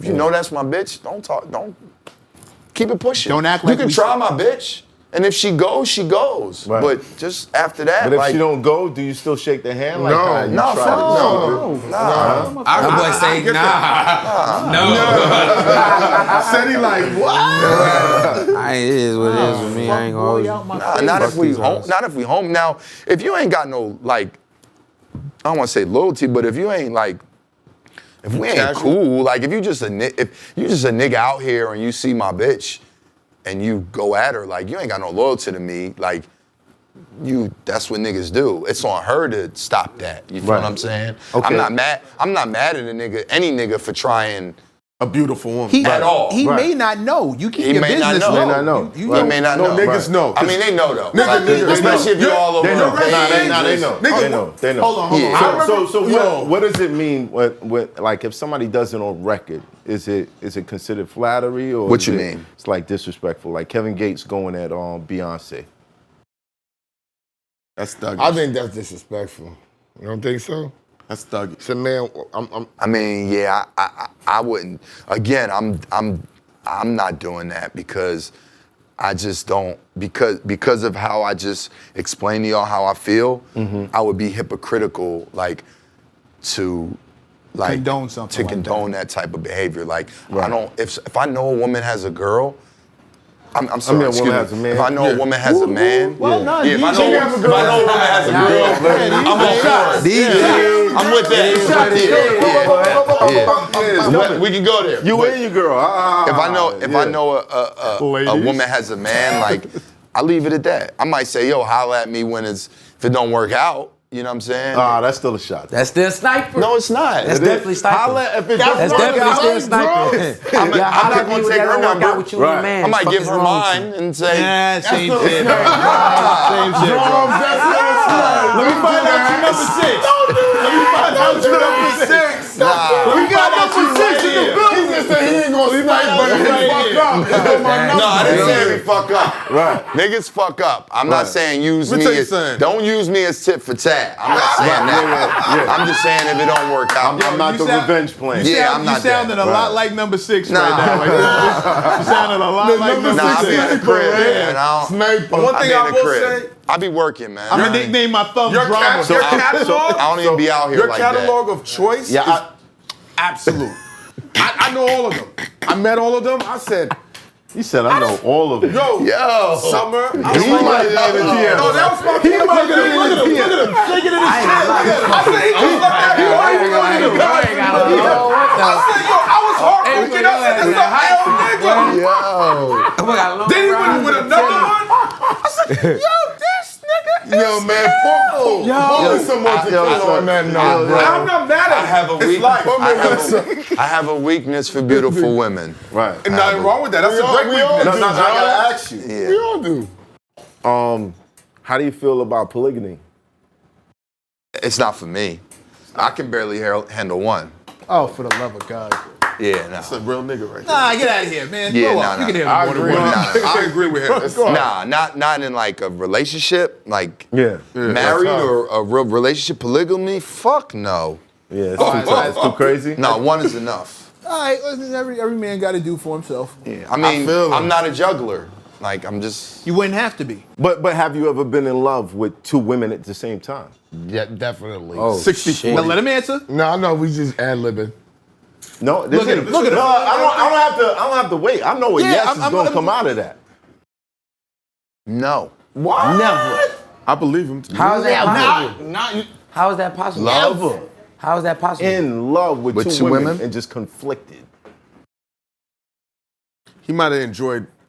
I don't know if I would call it love. Welcome to polygamy, bro. One was love and one was lust. Welcome to nah. I mean, listen. If it was a conflict, it was love. I've had relationships that have overlapped Right. Okay, the standard. when one is kind of not off. completely done, and I start a new one. Right. That's been kind of a.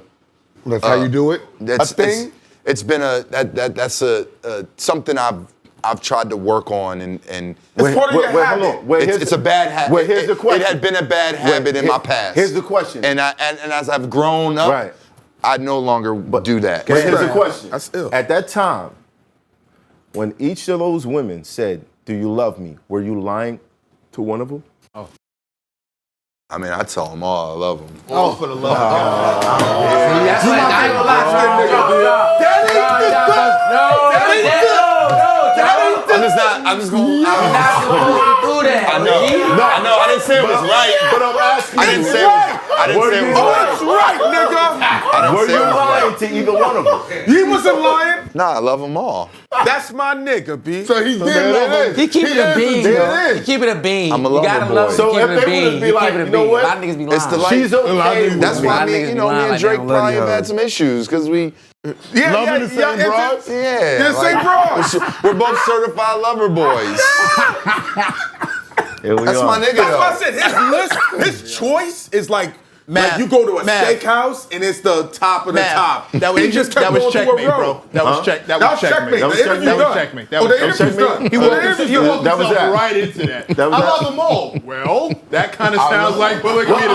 Oh yeah. Could have sworn Nah, that was but his Oh yeah, he definition. killed it. Nah, but I Seti polygamy- Hendrix. Yeah. Haitian gangster. You want to talk about? Man, Seti Hendrix is that nigga, man. With this, come on. Well, he can't say Rico that. shit going Well on. said. bro. Haitian in behavior. Don't just I'm not point niggas out like Haitian in that. behavior. Well I'm said is the Jacksonville, hottest Florida. gangster grills out right now. Oh, See, shit. Gangsta Grill. John, you said that? Well You said said is that? the hottest. Oh, you trying to get that on video? Yeah, y'all I know, already we're gonna said release it. the clip. Get that Okay, on cool. video. Y'all Oh no, already no, said get it. it on the video, We're nigga. gonna send that to you. That's We're gonna OG. send You that gonna to get you. that clip. That's You gonna OG. get Listen, that clip. man, body gonna to be out. body, passion, can't go, Vibes. well said, groovy, hit them lights. Groovy, like, Hey. my nigga, like, it's nothing but joints Groovy, on that's there, a line. man. My hand fucked up. Seti is I ain't gonna up. do you like Seti that. is I'm up already knowing. next. Seti is now, generation When we now. did the interview with him during the COVID over the Zoom, you could feel the energy, and he was just rolling up like.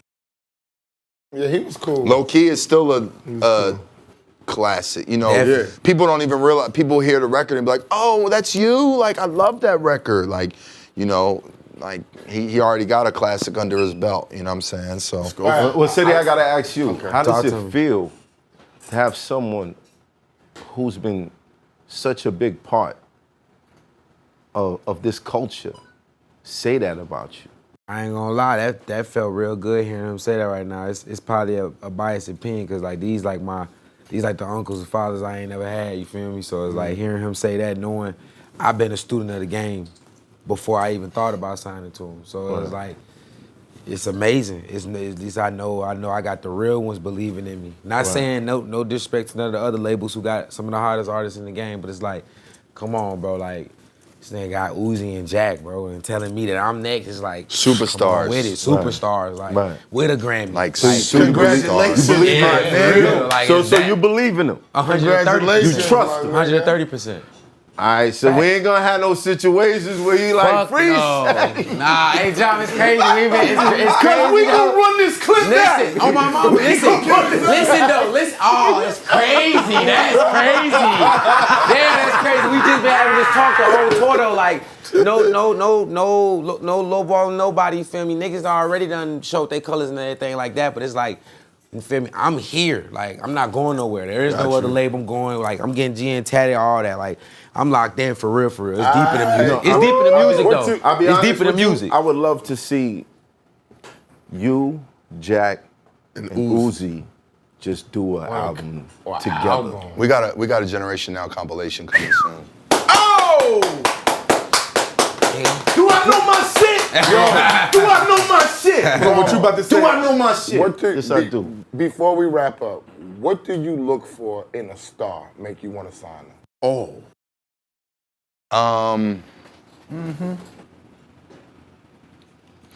I mean, Cause Uzi. there's definitely a twinkle in that eye. You know, it's a twinkle in that eye. It's somebody who knows, like, Jack, Uzi, Seti, like, regardless of whether we came along, I feel like they were gonna be here. You know, we just gave them the shoulders to stand on, you know what I'm saying? You know, we've seen clips of Jack Harlow rhyming at 12 years old, like, this little white boy in Kentucky, you know what I'm saying, that they used to laugh at. He looked like Napoleon Dynamite when I signed him, you know what I mean? But, you know, when I sat down and talked to him and heard him tell me he wants to be one of the greats, you know, when I first met Uzi and, you know, the passion that he had or the confidence that he had at 19, you know what I'm saying? It was like, oh yeah, like, you know, this is special. And I also have a great team, you know? It's like, when Cannon first came and said, yo, Lil Uzi Vert, I never heard no music. I said, let's do it, run it. I don't wanna miss no more artists. You know, when Jack was brought to me, like, nigga had 7,000 followers, I followed him. He later told me, he followed me back, he's like, I'm gonna sign a drum. When he came in the studio, we wound up talking. He was like, what are you into? I told him, I love watching movies. We had a convo about movies and we just bonded on that. And you know, Seti snuck into the studio and Willie Joe, one of our A&Rs, was like, yo, this is a new kid we're gonna sign. And I was like, let's do it. Like, you know, I have trust and belief in my team enough that, you know, if they bring me something, I'm with it. That's beautiful. You know, because you never, like, no one can, as much as you want to say you can predict, like, what? Do you think I would have known that Lil Uzi would become one of the GOATs of his generation and, like, become this fucking rock star of enormous heights, or that Jack Harlow would, you know, be fucking hosting the MTV Awards and have 2 commercials during the NBA Finals, a New Balance commercial and a Kentucky Fried Chicken commercial, like, and that every woman in America wants to fuck the shit out of him. Like, you can't predict that. You know what I mean? You gotta trust the process and, like, you know, like. Another Philly line. It's a, you know. He said trust the process. You guys are rappers. Trust the process, Philly line. Yo. It's right there. All right. Joel Embiid. Final question. Final question? Yeah. Should James Harden Oh, Jesus. Oh, shit. stay on the Sixers? I like that question, man. That's a great one, man. That's a great close. Or should KD come in? Just He's know- a real Philly Just know nigga. he's gonna see you courtside. He's a real Philly nigga right now. He's really thinking about Yo, it. He's really thinking about it. he's political right now. And you what- fucked him up. I right wanted now. to ask what the fuck did y'all do to Ben Simmons, but nah, I'm not gonna ask that. No, leave him alone. You fucked him up right now, man. Yeah. Bro, we can see now the you see him cream about it. coming You fucked out. him up Who you right said they now. should bring over there instead? Who you said? Kevin Durant. No. Let KD come to the No, Sixers. it's a question. No, we got the real That's question. not Don't the let him question. hopscotch. No. Harden, answer his Harden question. I mean, if Harden puts the work in, as he should, and shows up in the playoffs, then yes. Get this nigga. Get him the Vote this nigga for president right now. He's a politician. He got a Grammy. He's gonna get an Emmy, yo. Come on. Yo, you know what your next gangster grill should be? Trust the process. No, DJ Grammy, yo. The politician. I was just gonna say the politician. The politician. Politician. The politician Grammy will go Grill. crazy. I like trust the process. My next Gangsta Grammys. My next Gangster Grills is called I'm Really Like That. Yo. I like that. I like And you it. heard it that. first right I'm here. really That's right. like I like that. I like Yo, that shout shit. out to Mero. You need to get Mero on that. Yeah, that's his line. We'll show you the says clip. that. Oh, yeah? Yeah. We'll show you the He clip. has a bunch of clips. I really like that. Like, that's his thing. All right, cool. Yeah, y'all can have a Oh, skit I going get it. back. All right, I fire. could plug y'all in. Yeah. It's crazy. Or you could just use the clip from here. No. One just They- released they talk know. on his Oh side. yeah, OMBPs, he just came 30 out. minutes ago. OMBPs? Gangsta Yeah, I Grill, just did an Mobile, Alabama. OMBPs. Yeah, shout out to Let's When did I OMBPs. really like that come out? It's coming soon. On his birthday. Cause just off coming the soon. title, I'm lit off Yeah. of that. I'm really like that, I'm and I really got like that. new music dropping very, very soon. Yeah, I played y'all the video. I Oh, that was a showed good one. y'all. So yeah, be on the lookout for that. That's gonna fuck the streets I up. would love to do an ACMD joint with you. All competition We must talk die. about it. We'll see what happens. That was one of his greatest series when we used to shoot the music videos for you. Trust me, John. That's when it was really all competition was. Yeah. And niggas was doing too That's much. some. That's some Can I great hold the music. Grammy before we leave? Oh, we taking pictures with it, nigga. No, but he just wanted wanna- I on just wanna camera. end no. it. Oh no, Yeah. I don't. I think Bring it was the Grammy. Bring that motherfucker back here. Excuse me for cursing. Yeah, out, it's dog. not right unless He I bought end the it. Grammy. What are you gonna say? to the No? barbershop. Yeah, Can I man. hold the Grammy before I leave? Nah. Oh no, we taking a that shit going on. Bring tour it like- over here, like the Detroit. chain. Bring it over here, Detroit. Yeah. Shout to Michaela, the super assistant. Yeah, it's only right. One and only. Who cracks the we end Casamigos this. early?